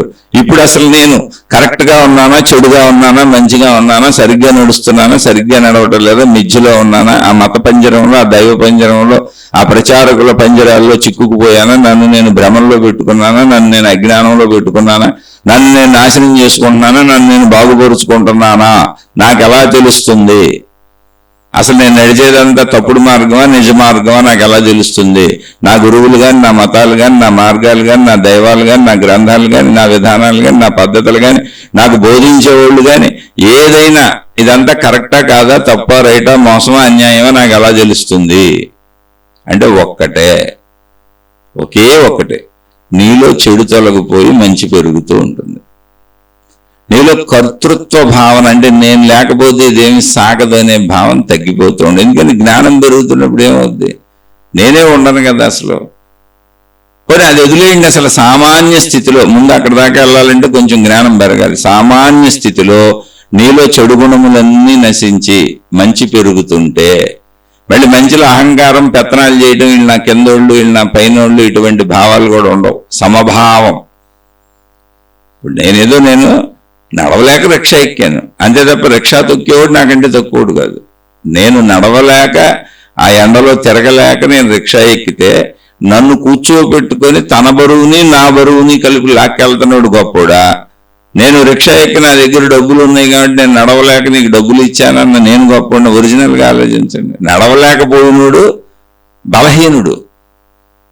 నడవలేకపోయిన వాడిని రిక్షా ఎక్కించుకొని తన బరువుని, నడవలేకపోయిన వాడి బరువును కూడా కలిపి తీసుకెళ్తున్నటువంటి రిక్షా తొక్కాయని గొప్పవాడు యథార్థంగా. ఎందుకంటే నీ బరువును కూడా లాగలుగుతున్నాడు. కానీ నువ్వు డబ్బును పెట్టుకొని నేను గొప్పవాడిని అంటున్నావు. ఎలా? హౌ? అందుకే జ్ఞానం తలకిందులుగా ఉంటుంది ఆధ్యాత్మికతలో. నీ అసమర్థత వలన నువ్వు నడవలేక, నువ్వు సుఖపడాలని నీ శరీరాన్ని కదిపిసావలేక అనేక రకాల వాహనాలు కొనుక్కొని, అనేక రకాలైనటువంటి విలాస వస్తువులు కొనుక్కొని శరీరాన్ని భారీతనంతో పెంచేసుకుంటూ ఏ పనులు చేర్చావలేక అందరి మీద ఆధారపడిపోయి ధనాన్ని పెంచుకొని అనేక రకాల అడ్డదారుల్లో ధనంతో ప్రపంచంలో అన్ని దొరుకుతాయి కనుక నేను గొప్పవాణ్ణి గొప్పదాన్ని అని భావించుకుంటున్న మిథ్యాజ్ఞానంలో ఉన్నావు. నువ్వు కనీసం రోడ్డు మీద కిలోమీటర్ నడవలేవు, నీకు శక్తి లేదు. అసలు ఆలోచించండి, అసలు ఈ శక్తి లేని వాళ్ళు భార్యాభర్తలు కాపురాలు ఎలా చేసుకుంటారు నాకు ఎప్పుడు ఆశ్చర్యంగా ఉంటుంది. అంటే ఈ ఆధ్యాత్మికతలో ఈ టాపిక్ ఏంటండి అనబాకండి, మొత్తం ఆధ్యాత్మికమే. మరి భార్యాభర్తలు ప్రపంచం అంతా కాపురాలు చేసుకుంటుంటే నాకు మానవ జాతి నడుస్తుంది. ఆహారము, నిద్ర, భయము, మైథున సుఖము అందరికీ ఒకటి. బాగా శారీరక కష్టపడేటువంటి భార్యాభర్తలే నిజంగా అద్భుతమైన సుఖాన్ని అనుభవిస్తారు. ఎందుకని వాళ్ళ శరీరం ఎటు పెడితే డొంకర్లు తిరుగుద్ది. ఎందుకని నిత్యం శ్రమ పడుతున్నారు, కష్టపడుతున్నారు. ఇప్పుడు ఇంతకీ బాగా సుఖపడేవాళ్ళు ఎవరో తెలిసే ప్రపంచంలో? కష్టపడేవాళ్ళు, మన ఇంట్లో పనులు చేసేవాళ్ళు, మన దగ్గర పనులు చేసేవాళ్ళు. మనం ఏం పని చేయకుండా అలా కూర్చొని వాళ్ళ మీద పెత్తనాలు చేస్తుంటామే, మన తింటే కూడా అరగదు మనకి. వాళ్ళకి రాళ్ళు తిన్నా అరిగిపోతే ఇంకా ఎంత పెట్టినా తింటారు. సుఖం ఏంటి? తింటే అరిగిపోవటం, పడుకుంటే నిద్ర వచ్చేయటం, హాయిగా సుఖభోగాలు అనుభవించడానికి శరీరం ఇటుబడితే డొంకర్లో తిరగటం, ఏ పనైనా నా పని నేను చేసుకోగలగటం, నడిచి వెళ్ళిపోగలను, బరువులు ఎత్తగలను, కష్టపడగలను, ఇంటి పనులన్నీ చేసుకోగలను, అవసరమైతే మా అబ్బాయిని ఎత్తేసుకోగలను, మా అమ్మాయిని ఎత్తేసుకోగలను, మా ఆవిడని ఎత్తేసుకోగలను, మా ఆయన్ని ఎత్తేసుకోగలను. ఇప్పుడు కష్టం వచ్చింది, శ్రోత పడిపోయారు, హాస్పిటల్కి తీసుకెళ్ళాలి, అసలు లేపలేని నేనని ఊరందరినీ పిలుస్తాను. ఎందుకని? శరీరానికి కష్టమే పెట్టలే నేను. ఆధ్యాత్మికతలో సుఖం రివర్స్లో ఉంటుంది. నీ శరీరమే నీకు సహకరించి చావనంత డబ్బుని ఏం చేసుకు చేస్తాం అంటే ఎవరైనా ధనం మూలం ఇదం జగత్. సుఖాలు వస్తున్నాయి, భోగాలు వస్తున్నాయి, ఆళ్ళిళ్ళు వచ్చి పనిచేసి పెడుతున్నారు. ఏం పని చేస్తావు? నీ బొంద ఆ శరీరంతో చక్కగా శరీరం అన్ని వంకరలు తిరిగేవాళ్ళు హాయిగా భార్యాభర్తలో శుభ్రంగా శారీరక సుఖాన్ని అనుభవించి ఆదమరిచి నిద్రపోతారు. పిప్పళ్ళ బస్తాల్లాగా ఒళ్ళు పెంచుకొని కూర్చుంటే లేవలేము, లెగిస్తే కూర్చోలేము, 4 అడుగులు వేయలేము అన్నోళ్ళు అసలు శారీరక సుఖం కూడా ఏమనిపిస్తావు? దేవుడు ఇచ్చిన స్వచ్ఛ సుఖం అది, ప్రకృతి ఇచ్చిన స్వచ్ఛ సుఖం అది. ప్రకృతి అంతా ఉంది, అన్ని జీవరాశులకు ఉంది హాయిగా శారీరక సుఖం. అసలు శారీరక సుఖాన్ని మించినటువంటి సుఖం ప్రపంచంలో ఎక్కడ ఉందో ఇంకో సుఖం చెప్పండి. దానంతట అది సహజంగా శరీరంలోనే ప్రకృతి ఏర్పరిచిన సుఖం. ఆ సుఖం నుంచి సృష్టి ముందుకు వెళ్తుంది. మళ్ళీ ఆ ముందుకెళ్ళే సృష్టిలో నాకు పిల్లలు పుడతారు, నా కుటుంబం వస్తుంది, నా వాళ్ళని పెంచుకుంటూ హాయిగా ఎంత బాగుంటుంది. నా కొడుకు, నా కూతురు, నా భార్య, నా భర్త, మా అమ్మ, మా నాన్న అన్ని మంచిగా ఉండి ఎంతమంది ఉండి ఎంత బాగుంటుంది. కాదు వీళ్ళందరూ కుట్రలో కుతంత్రాల మనుషులేగా. అందుకని దాన్ని బాగోనివ్వరు. భార్యాభర్తలకు పడి సావదు, తండ్రి పిల్లలకు పడి సావదు, అన్నదమ్ముల అక్క చెల్లెలకు పడి సావదు, తల్లిదండ్రులకి పిల్లలకి పడి సావదు. ఎందుకని అహంకారాలు, ఎవరికాళ్ళు ఆధిపత్యాలు. కానీ సహజ సుఖాన్ని కూడా పోగొట్టుకుంటున్నారు. సహజ సుఖం అంతా శరీరంలోనే ఉంది. అంటే ఇవి ఎందుకు చెబుతున్నానంటే విచక్షణతో ఆలోచించినప్పుడు నీకు అన్నీ అర్థమవుతుంది. ఒకటే, నేను ధర్మంగానే ఉన్నానా లేదా, నేను వెళ్తుంది సరైన మార్గమా కాదా, నా నడక సరైనదా కాదా, నా గురువులు, నా మతాలు, నా మార్గాలు, నన్ను నడిపేవాళ్ళు సరైన వాళ్ళ కాదా అంటే ఒకటే మార్గం. నీలో చెడు తొలగిపోయి మంచి పెరుగుతుంటే, నువ్వు అందరినీ సమానంగా చూడగలిగినటువంటి సమత్వ బుద్ధి వస్తూ ఉంటే, మనుషులంతా మానవ జాతి ఒకటే, జస్ట్ మతాలు, దేవుళ్ళు, దేవతలు అనేవి విడిపోవటానికి మనం సమూహాలుగా ఏర్పడి మొక్కలు మొక్కలు అయిపోవటానికి కాదు. చదువుకోవడానికి ఏదో ఒక స్కూల్లో జాయిన్ అవ్వాలి కదా, అనేక స్కూళ్ళు ఉంటాయి, భౌతిక చదువులు అంతేగా. అలా ఏదో ఒక స్కూల్లో జాయిన్ అయ్యి చదువుకుంటాం అంతే. మనం అక్కడికి వెళ్ళింది విద్య కోసం, స్కూల్ భేదాలు కాదు. ఏ స్కూల్లో అయినా విద్య కోసం వెళ్ళాం. అలాగే ఏ మతమైనా ఆధ్యాత్మిక విద్య కోసం వెళ్ళాం అంతే. ఏ గురువు అయినా ఆధ్యాత్మిక విద్య కోసం. ఏ మతమైనా దానికే ఉంది, ఏ దేవుడైనా దానికే ఉన్నాడు, ఏ గురువు అయినా దానికే ఉన్నారు, ఏ ప్రచారకులైనా దానికే ఉన్నారు. ఏంటది? నాకు ఆధ్యాత్మిక విద్య కోసం, నాకు భౌతిక విద్య కోసం స్కూళ్ళకి వెళ్ళాను. నాకు ఆధ్యాత్మిక విద్య కోసం ఈ దైవీ మార్గాలు ఎవరో ఏది చెబితే అది అనుసరిస్తున్నాను తప్ప అన్నీ ఒకటే. అప్పుడు మతభేద భావనే ఉండదు. మొత్తం మానవులంతా ఒక్కటే. ఏ మతంలో ఉన్నా, ఏ గురువులో ఉన్నా, ఏ దేవుళ్ళలో ఉన్నా, ఏ విధానాన్ని అనుసరిస్తున్నా, ఏ సాధనలు చేస్తున్నా, నాకు అదేం పెద్ద ప్రాబ్లం లేదు, పట్టింపు లేదు. అలాగనే వాళ్ళు తలొకటి తలకొద్దు ఎవరికి దొరికింది దానిలో పట్టుకెళ్తున్నారు. ఇక్కడ ఇక్కడ ముఖ్యమైన ప్రాముఖ్య విషయం నా ఆధ్యాత్మిక విద్య. నేను ఏ స్కూల్లో చదువుతున్నాననేది ప్రాముఖ్యత కాదు. భౌతికమైన ఏ స్కూల్స్ అనేకమైనవి ఉన్నాయి. నేను చదువుకుంటున్నాను, నేను చదువుకోవాలనేది ప్రాముఖ్యమైన విషయం. దానికోసం ఏదో స్కూల్కి వెళ్తా. అలాగే నేను ఆధ్యాత్మిక విద్య కోసం ఏదో ఒక మతానికి వెళ్తా, ఏదో ఒక దేవుడికి వెళ్తా, ఏదో ఒక గురువుకి వెళ్తా, ఏదో ఒక దైవీ విధానానికి వెళ్తా, ఏదో ఒక సాధనకి వెళ్తా. ఇది నా ఆధ్యాత్మిక చదువు కోసం అన్నప్పుడు నువ్వు వెళ్తుంది కరెక్టే. అలాంటి భావన నీకు ఆ మతాలు, ఆ గురువులు, ఆ దేవుళ్ళు, ఆ విధానాలు, ఆ పద్ధతులు నీకు అటువంటి భావాన్ని నేర్పితే అవి 100% నిజాలు, నమ్మొచ్చు. వాళ్ళని అనుసరించి మీరు వెళ్ళిపోండి. అది వాళ్ళ తరపు నుంచి. మీ తరపు నుంచి మీలో గుణమార్పు కలగాలి. వాళ్ళు మీకు ఏం నేర్పుతున్నా ఒక్కటే, మానవ జాతికి ఎక్కడ ఏ మతమైనా, ఎక్కడ ఏ దేవుడైనా, ఎక్కడ ఏ గురువైనా, ఎక్కడ ఏ జ్ఞాన గ్రంథమైనా, ఏ మార్గమైనా, ఏ సాధన అయినా నేర్పవలసింది బేసిక్ పాయింట్ ఒకటే, మంచిగా బతుకు, నీ కర్తవ్యములు బాధ్యతలు కరెక్ట్గా చెయ్యి, మంచిగా బతుకు, ఎవరిని ఇబ్బంది పెట్టబాక, నీలో ఉన్న చెడంతా తొలగించుకో, మంచిలోనే నడు, చక్కగా ధర్మపరాయణత్వంతో సాగు అని నీకు ధర్మాన్ని నేర్పి నీలో మంచిని పెంచి చెడు తొలగిస్తూ ఉంటే, నీలో చెడు తొలగిపోయి మంచి పెరుగుతూ ఉంటే నువ్వు కరెక్ట్గానే వెళ్తున్నావు, వాళ్ళు నిన్ను కరెక్ట్గానే నడుపుతున్నారు. ఇవే కొలతలు. ఆధ్యాత్మికత అంటే గుణమార్పు, సద్గుణాల వైపు మార్పు, దుర్గుణాలు వదిలేయడం. ఇది బేసిక్ పాయింట్. ఈ పాయింట్స్లో మీరు వెళ్తున్నారు, ఎక్కడ విభేదం లేదు, విరోధం లేదు, నా దేవుడే గొప్ప, నా మతమే గొప్ప అని చెప్పాల్సిన అవసరతే లేదు. ఆధ్యాత్మిక చదువు కోసం ఏదో ఒక స్కూల్లోకి వెళ్ళాను, దైవీ స్కూల్ అది. భౌతిక విద్య కోసం బయట ఉన్న స్కూల్స్లో దేనిలో దాంట్లో జాయిన్ అయ్యి భౌతిక విద్యలు చదువుకున్నాను. ఆధ్యాత్మిక విద్యకి ఏదో ఒక స్కూల్లో నాకు అందుబాటులో ఉన్న స్కూల్లో జాయిన్ అయ్యాను. అదే ఆధ్యాత్మిక దైవీ విధానాలు. అది ఏ మతమైనా కావచ్చు, ఏ గురువైనా కావచ్చు, అంతే సింపుల్. ఇక్కడ విద్య చదువు ముఖ్యము, స్కూల్ ముఖ్యం కాదు. కాబట్టి మిమ్మల్ని మీరు అలా చూసుకోవటమే. మీలో ఒక సమభావన, విరోధ భావన లేకుండా, మనది ఇదే అని ఒక పరిమిత భావంలో నిన్ను ఇరికించేయకుండా, మనలాంటి వాళ్లే అందరూ అనేటువంటి విశాల భావన నీలో కలిగిస్తున్న ఏ మార్గమైనా, ఏ గురువైనా, ఏ మతమైనా కరెక్టే, అనుసరించవచ్చు. నీలో చెడును పోగొట్టి మంచిని పెంచుతూ ఉంటే ఖచ్చితంగా వాళ్ళని అనుసరించాలని అసలు వదలబాక. ఎందుకంటే అంతకంటే ఇంకా మూల సందేశం ఏమి లేదు అసలు జ్ఞానానికి, ఆధ్యాత్మిక చదువుకి, ఆత్మజ్ఞాన చదువుకి, ఆధ్యాత్మికతకి, దైవీతత్వానికి, మతతత్వానికి. మనిషిలో చెడుని తుంచేయటానికి, మంచిని పెంచడానికి ఏర్పడిన ఈ వ్యవస్థలన్నీ. మంచి బాగా పెరుగుతూ మనం జీవించుకుంటూ సమాజం అంతా, ప్రపంచం అంతా హాయిగా ఉండి అలా సాగిపోతూ, నీ జీవితం కూడా హాయిగా సాగిపోతూ, నీ కుటుంబం హాయిగా సాగిపోతూ ఉంటే, ఆ మంచిలోంచి నీ సంపూర్ణతను నువ్వు తెలుసుకొని ఇదంతా శక్తితత్వం అని తెలుసుకోవటానికి దారి ఉంది.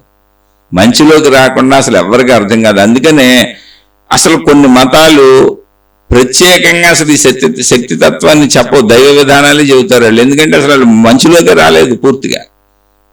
అది కొన్ని దైవ విధానాలు అలాగే ఉన్నాయి. మతాలు, దైవ విధానాలు, ఈ గురువులు, మహాత్ములు నిన్న ఒక చోట ఇరికించేస్తారు పంజరంలో, ఈ సమూహమే మందని, మిగిలిన సమూహాలు మనవి కాదు, వాళ్ళు నిజమైన దేవుళ్ళు కాదు, మనమే నిజమైన దేవుళ్ళు.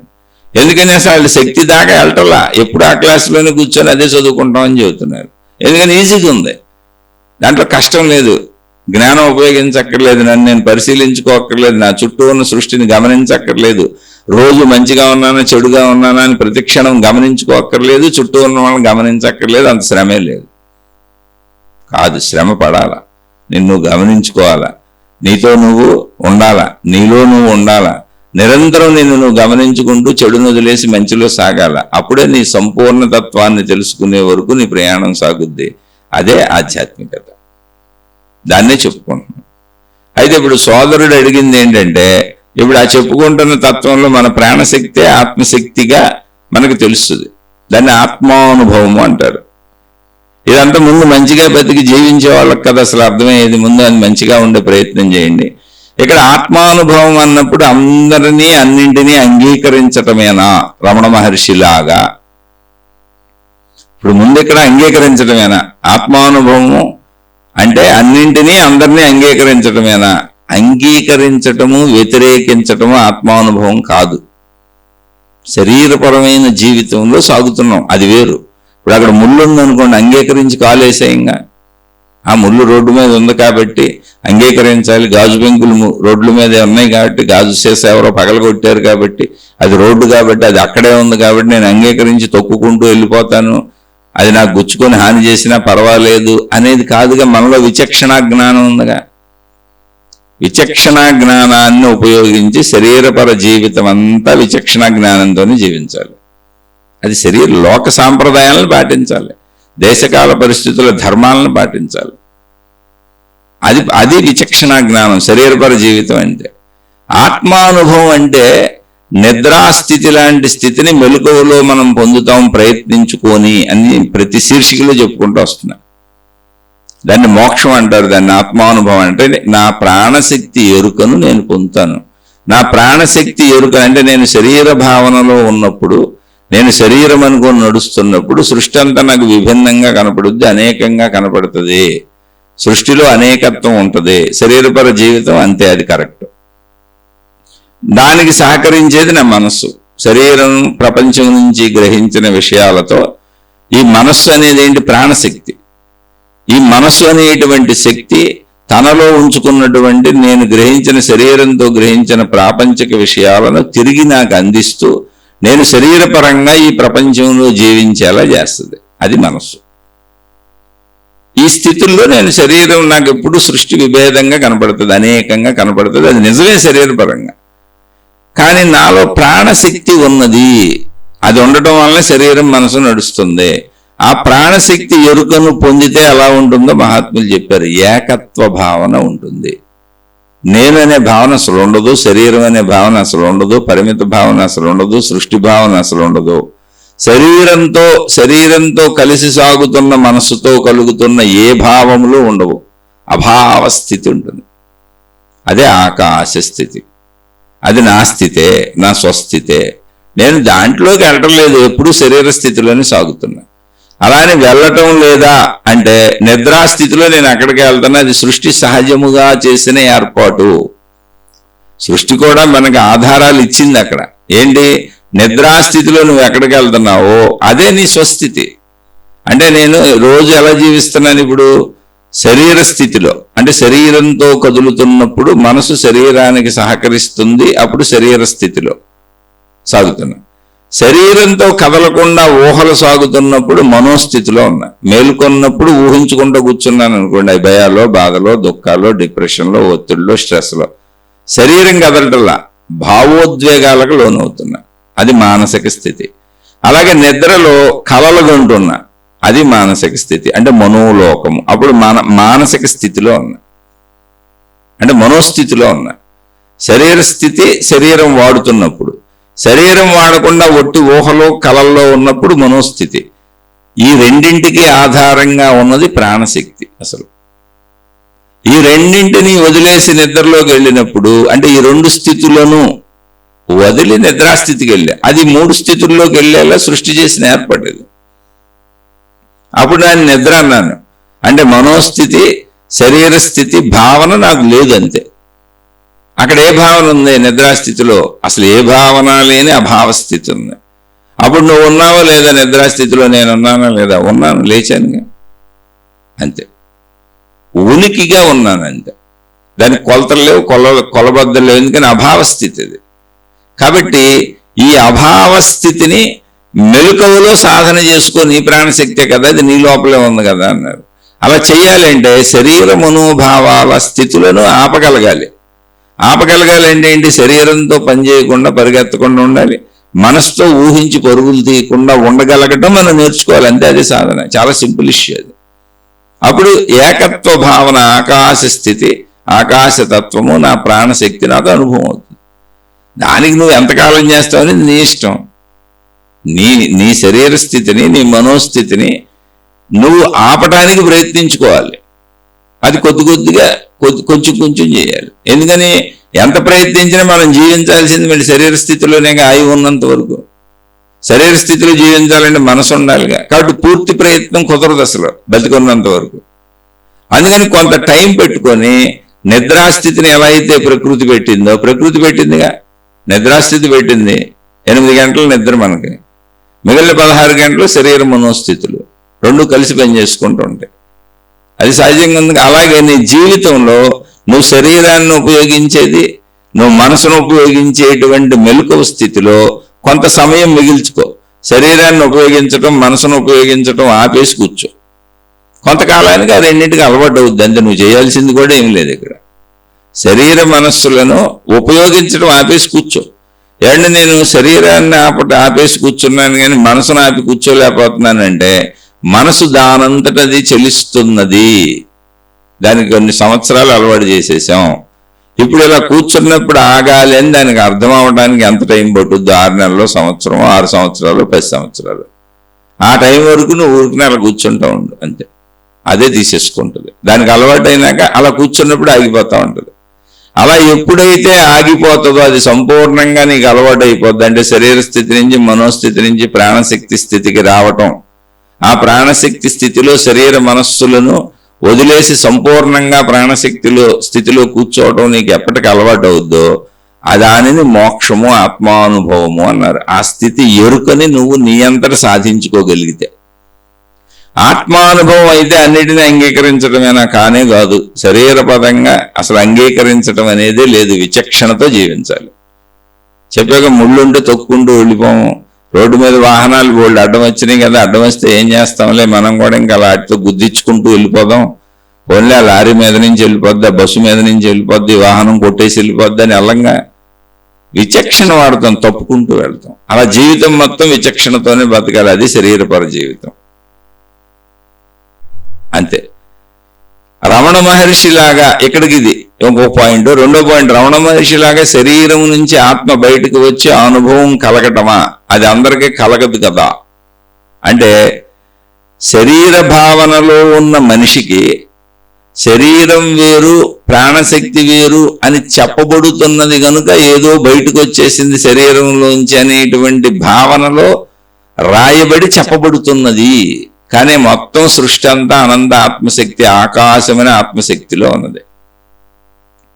శక్తి భావన కలిగినప్పుడు శరీర భావన తొలగిపోవటం చేత, అంటే శరీర భావన ఉంది, ధూళికణం లాగా ఉంది. నేను అనంత ఆత్మశక్తిగా ఉన్నా, నాలోనే నాకు శరీరం కనబడుతుంది.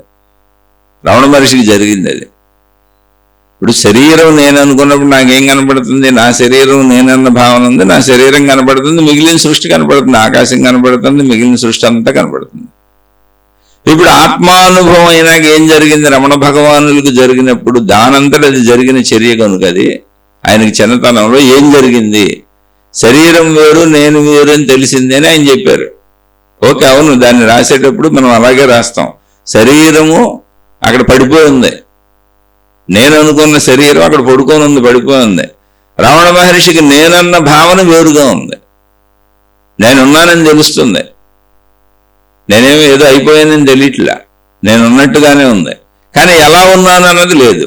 నేను అనుకుంటున్న శరీరం మాత్రం అక్కడ కనపడుతుంది. నేను ఎలా ఉన్నాను ఏమీ లేదు, ఉన్నానన్న భావన ఉంది. అంటే ఒక మాటలో చెప్పాలి, దీన్ని అర్థం చేసుకోవాలి అంటే, మన శరీరం చుట్టూ ఏముంది? ఆకాశ స్థితే ఉంది. మన శరీరం లోపల కూడా అది వ్యాపించే ఉంది. కానీ శరీరము నేనన్న భావనలో ఉన్నప్పుడు, ఆకాశ భావన కలుగుతున్నప్పుడు, ఆకాశ భావనలో నా శరీరం నాకే కనబడుతుంది. ఇప్పుడు ఆకాశానికి మనందరం కనపడం, ఆకాశంలో ఉన్న గ్రహాలు, గోళాలు, నక్షత్రాలు మొత్తం దానిలో ఉన్నట్టు దానికి తెలియదేంటి? అవన్నీ దానిలోనే, దాని శక్తితోనే, దాని వల్లనే కదా అవి ఉంది. అలా రమణ భగవానులకి తన చుట్టూ ఉన్నటువంటి తన సర్వవ్యాపక ఆకాశ స్థితితో ఏకత్వము కుదిరిపోయింది. అయితే ఆయన బాల్య దశలో ఉన్నారు, ఆ స్థితిని ఆయన సాధన చేయలేదు. 13 ఏళ్ల కుర్రవాడు, అసలు అలా జరుగుతుందని కూడా ఆయనకి తెలియదు. నేను శరీరమైన సహజ భావనలో అప్పటి వరకు ఉన్నటువంటి వ్యక్తి ఆయన. అప్పుడు వెంటనే ఏమనిపిస్తుంది? నేను చనిపోతున్నాను అన్న భావన కలిగింది ఆయనకి, తీవ్ర భావన. అప్పుడు చెప్పారు కూడా, అది చనిపోయినట్టుగా ఆయన పడుకున్నారు. అంటే బహుశా చావు అనే అనుభవాన్ని వివరించడానికి రచయితలు అనేక రకాలుగా చేసి ఉంటారు. ఆయన నోటితో ఆయన స్వయంగా చెప్పిన వాక్యాలు ఎన్ని మారిపోతాయో. సరే, మారిపోయిన విషయం ఇదే. ఎవరు చెప్పినా కొంచెం అటు ఇటుగా వాక్యం, ఏది చెప్పినా భావం ఇదే. ఏంటి? శరీరము ఇప్పుడు చనిపోయింది, కానీ నేను చనిపోయానని ఆయనకు అనిపించట్లా, నేను ఉన్నానని ఆయనకు తెలుస్తుంది. బహుశా ఇది చనిపోయిన ప్రతి మనిషికి కూడా అలా జరుగుద్దేమో. అసలు చనిపోయానన్న ప్రతి మనిషికి వృద్ధాప్యంలో 99 ఏళ్ళకి చనిపోయినా కూడా చనిపోయాను అన్న భావన మనిషికి నేను చనిపోలేదని తెలియచ్చు. ఎందుకంటే దానికి బోల్డ్ ఆధారాలు ఉన్నాయి. ఎందుకంటే మరుజన్మ అదే. మళ్ళీ మనసు ఉన్నవాడు మరుజన్మ తీసుకొని పుడుతున్నారు, మోక్షం పొందని వాళ్ళు. అలా రమణ భగవానులు చనిపోయాను, నేను ఈ శరీరం అన్న భావనలో ఉన్నారు కదా, 13 ఏళ్ళ కుర్రోడు కదా, చనిపోయాను అని చనిపోయారు. అక్కడ పడుకొని చనిపోవటం అంటే శరీరం పడుకొనే ఉంటుందిగా, చనిపోయారు. కానీ చనిపోయిన తర్వాత ఏం జరిగింది అంటే తన శరీరం తనకు కనపడుతుంది.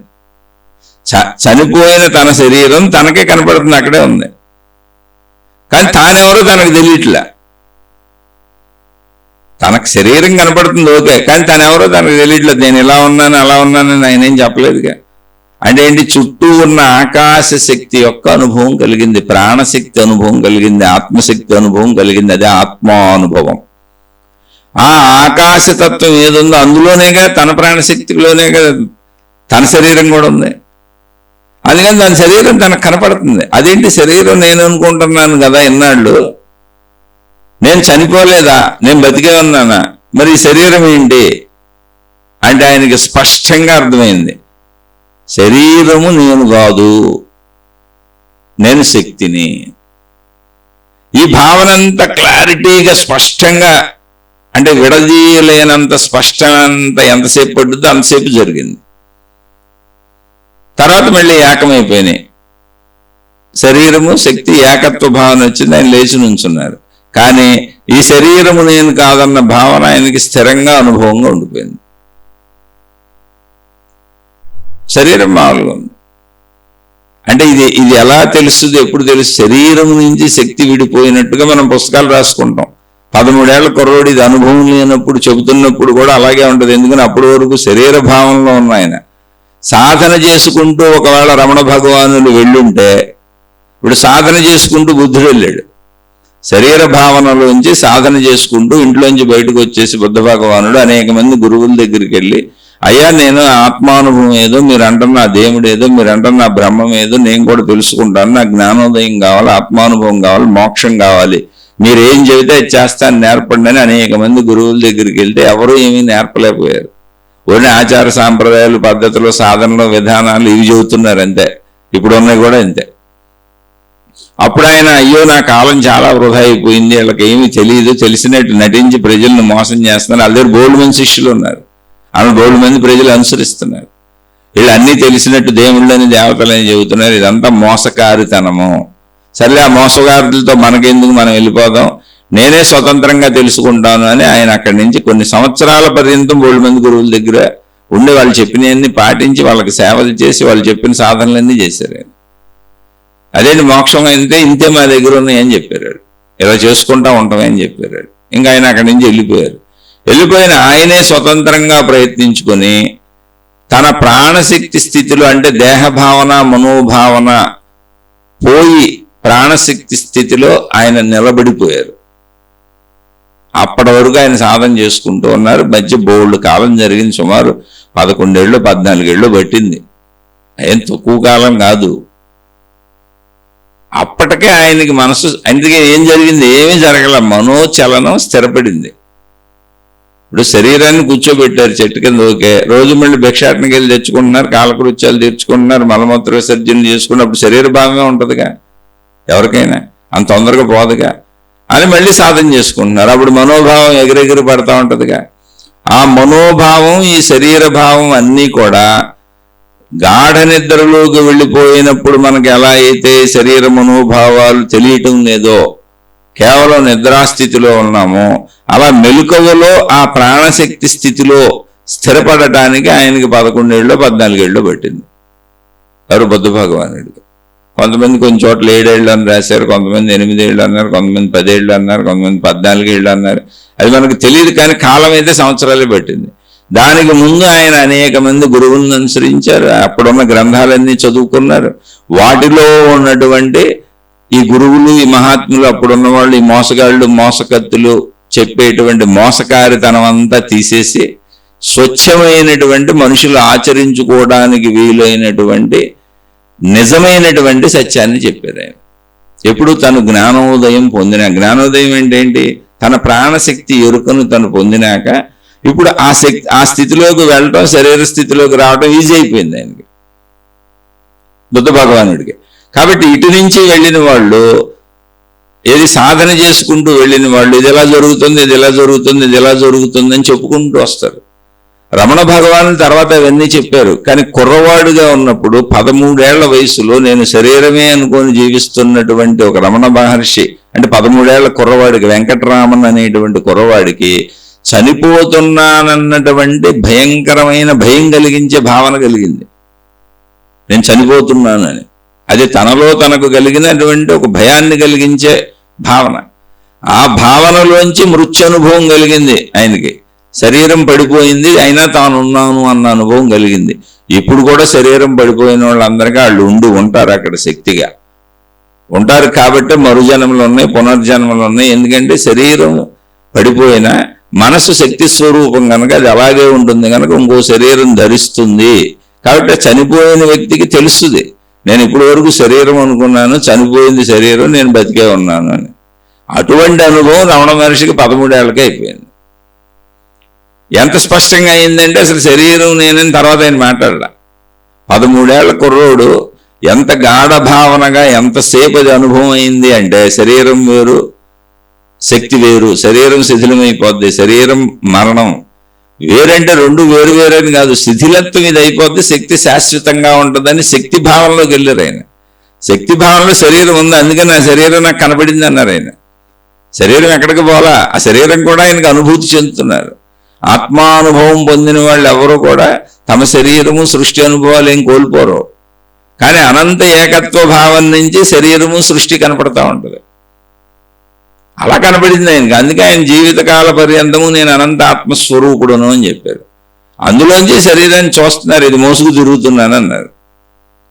ఈ శరీరాన్ని, ఈ శవాన్ని మోసుకు తిరుగుతున్నానని చెప్పారు.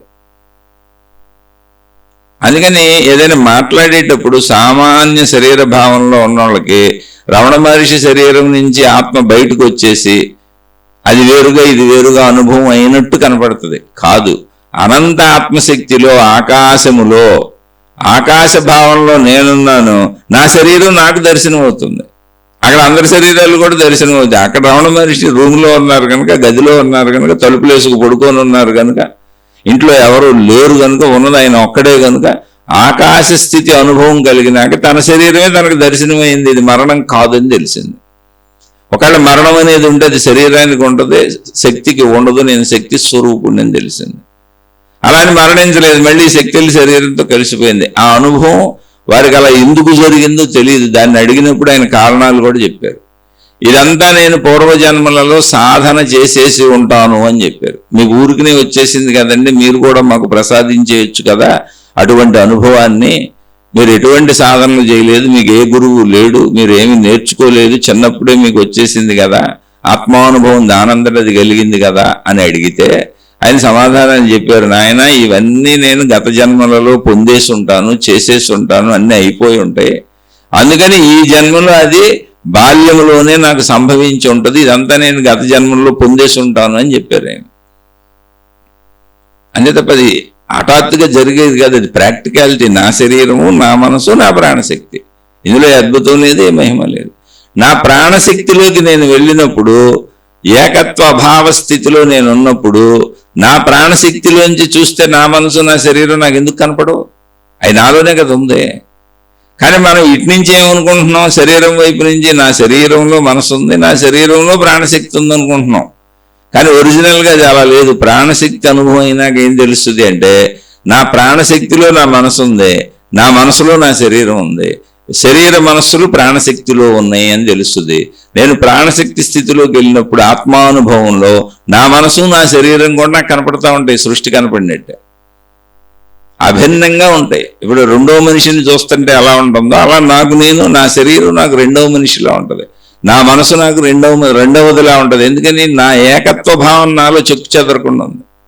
అందుకని జీవన్ముక్తుడుగా ఈ శరీర మనస్సులకు ఏమవసరం అవి చేసుకుంటూ మిగిలిన జీవితం, మిగిలినటువంటి సమయం నా ప్రాణశక్తి స్థితిలో ఆత్మానుభవంలో రమిస్తూ కూర్చుంటాను. ఎప్పటి వరకు? శరీరం ఉన్నంత వరకు. తర్వాత నాకు ఇంక పని లేదు. అనంత ఆత్మస్థితిలో లయించిపోతాను, నీటి బొట్టు సముద్రంలో కలిసిపోయినట్టు. ఇది. ఇంకా ఏమైనా సందేహం ఉంటే అడగండి, మళ్ళీ మాట్లాడుకుందాం. ఏదైనా ఒకటి గుర్తుపెట్టుకోండి, ఇక్కడ అద్భుతాలు లేవు, మహిమలు లేవు, మాయలు లేవు. ఇన్ని మతాలు, ఇన్ని విభేదాలు, ఇంతమంది దేవుళ్ళు, ఎటువంటి భేదత్వము లేదు. కనీసం దైవ మార్గంలో ఉన్న భేదత్వం వదిలేని సృష్టిపరంగా మనుషులు వేరువేరుగా ఉన్నమాట నిజం. స్త్రీ పురుషులు ఉన్నారు, పెళ్లి చేసుకోవాలి, కుటుంబం నిజం, పిల్లల్ని కంటం నిజం, తల్లిదండ్రులు నిజం, మన బాధ్యతలు నిజం, మన కర్తవ్యాలు నిజం. ఇదంతా నిజమే. శరీరపర నిజం ఇది, మనోపర నిజం ఇది, సృష్టిపర నిజం ఇది. అలాగే శక్తికి వెళ్ళినప్పుడు శక్తిలోంచి సృష్టిని చూస్తాం అంతే. సృష్టి మాయమైపోదు. శక్తి ఉన్నంతకాలం సృష్టి ఉంటుంది, సృష్టి ఉన్నంతకాలం శక్తి ఉన్నదని సాక్ష్యం. సృష్టిని బట్టి శక్తిని పట్టుకుంటాం వెళ్ళంతే. శక్తి ఉన్నంతకాలం సృష్టి ఉంటుంది. ఎప్పటికీ సృష్టి శక్తి కంటిన్యూగా ఉంటాయి. ఎందుకని శక్తికి అసలు నశింపు లేదు కనుక సృష్టి ఎప్పుడు ఉంటుంది. అయితే సృష్టి మారుతూ ఉంటుంది, ఎందుకని దాని లక్షణం అది. ఆ సృష్టిని బట్టే శక్తిని పెట్టుకోగలుగుతాడు ప్రతి మనిషి. ఇది ఇలా సాగుతూనే ఉంటుంది. కనీసం మీ మనసుల్లో మతాలలో దైవాలలో అన్న విభేదాలు పెట్టుకోబాకండి. అనేక ఉన్నాయని నిజమని నమ్మబాకండి. అటువంటి నమ్మించే వాళ్ళ వలల్లో పడబాకండి. మీ తలతో మీరు స్వీయంగా ఆలోచించండి. అది ఏర్పాటు చేయబడిన వ్యవస్థ మాత్రమే. ఒకవేళ నిజంగా ఉండుంటే దేవుళ్ళు దేవతలు మన్నెందుకు వదిలేస్తారు? జ్ఞానం చెబుతానికి కదా వాళ్ళు వచ్చారు. కొంతమందికి చెబుతారు ఆ జ్ఞానం, ఆ పవిత్రులకే చెబుతారా? ఆ గురువులు, మహాత్ములు, మత పెద్దలు ప్రచారాలు చేసేవాళ్ళు అంటేనే వాళ్ళకి ఇష్టమా? మనం వాళ్ళకి ఇష్టం కాదా? మరి అన్ని చెప్పే దేవుళ్ళు మళ్ళీ వాళ్ళకి డబ్బులు ఇవ్వరా? డబ్బులు మనం ఇవ్వాలా? డబ్బులు ప్రజలు ఇవ్వాలా? సేవలు ప్రజలు చేయాలా? ఎంత బుర్ర తక్కువ జీవితం జీవిస్తున్నామో ఆలోచించండి వస్తే. అలాంటి డబ్బులు ఇవ్వటం ఇవన్నీ తప్పని నేను అంటలా. నేర్చుకోండి. చదువుకునేవాడు భౌతిక స్కూల్లో అయినా ఫీజులు కడతాం. ఆధ్యాత్మిక స్కూల్లో కొంతమంది ఫీజులు కట్టించుకుంటున్నారు. ఎలా కట్టింది చదవండి, మీ ఇష్టం. అది స్కూల్ అయి ఉండాలి. విభేదాలు పెంచకూడదు. అసలు అవి లేవు, అవి కల్పనలో. నువ్వు అనంతాత్మశక్తిని, నీ ప్రాణశక్తి ఎరుకను నువ్వు పొందటానికి, నీ శరీర స్థాయి నుంచి, నీ మనోస్థాయి నుంచి, నీ ప్రాణశక్తి స్థాయికి నువ్వు రావటానికి ఆధ్యాత్మిక చదువుగా ఏర్పాటు చేయబడినటువంటి వ్యవస్థలు, మతములు, మార్గములు, గురువులు, విధానములు, దేవుళ్ళు, దేవతలు. అలా నీ లోపలికి నువ్వు రా. అంతే తప్ప ఆటిని బొట్టుకెళ్ళాడు అయ్యే నిజమైన ఘర్షణలు పడుకో, గొడవలు పడుకో. ఏర్పాటు చేయబడిన వ్యవస్థలు అయ్యి అంతే. కనీసం ఆ విఘ్నత పెంచుకోండి లోపల. అక్కడ విభేదాలు చూడబాకండి. ఈ దేవుడు గొప్ప, ఆ దేవుడు గొప్ప అనబాకండి. ఈ గురువు గొప్ప, ఆ గురువు గొప్ప అనబాకండి. ఏది గొప్ప కాదు. నువ్వు మారటం గొప్ప, నువ్వు మంచోడు అవటం గొప్ప, నువ్వు మంచిదాని అవటం గొప్ప, నీలో చెడు వదిలేయటం గొప్ప, నీ శరీర మనోభావాల నుంచి నీ ప్రాణశక్తి భావానికి రావటం గొప్ప. ఎందుకంటే నీకు జన్మ వచ్చిందే అందుకు. నీ జన్మను వృధా చేసుకో. ఆలోచించుకోండి. అర్థమైతే ఆచరించుకోండి. అర్థమయ్యి ఆచరించే వాళ్ళకి సందేహం వస్తే అడగండి, తప్పకుండా విశ్లేషించుకునే ప్రయత్నం చేద్దాం. అర్థమయ్యి ఆచరించుకుంటూ ముందుకు సాగుతున్న వాళ్ళు మాత్రమే సందేహాలు అడగండి, ప్రశ్నలు అడగండి. నాకు తెలుసా లేదా, అసలు ఈడేం చెబుతాడు అని అడుగుదాం అనుకుంటే నేను ముందే చెబుతున్నా, నాకు అసలు ఏమీ తెలియదు. ఇప్పుడు మాట్లాడేది కూడా నేను అనేక మంది మహాత్ములు అందించినటువంటి జ్ఞాన సంపదలోంచి నేను చదువుకున్నాయో, నేను విన్నవో, నేను తెలుసుకున్నవో, నాకు అర్థమైన వాటిని ఇక్కడ మీతో పంచుకుంటున్నాను అంతే. ఇక ఇది నచ్చని వాళ్ళు, ఎప్పుడు నచ్చని వాళ్ళు ఉంటారు. అయ్యా నచ్చని వాళ్ళు మీ పాదాలకు నమస్కారం, అమ్మ నచ్చని వాళ్ళు మీ పాదాలకు నమస్కారం, నేను అతి సామాన్యుణ్ణి, మీరేమి నా గురించి దిగులు పడక్కర్లేదు, హాయిగా నన్ను వదిలేశాడు సామాన్యుడు అన్న భావనతో ఇవి వినబాకండి. ఈ వదిలేయండి. అసలు మీ మార్గాల్లో, మీకు నచ్చిన మార్గాల్లో మీరు హాయిగా సాగిపోండి. శుభమస్తు. మీకు, మీ కుటుంబ సభ్యులకు మేలు చేకూరుగాక. మరలా మరొక కొత్త శీర్షికతో కలుసుకుందాం.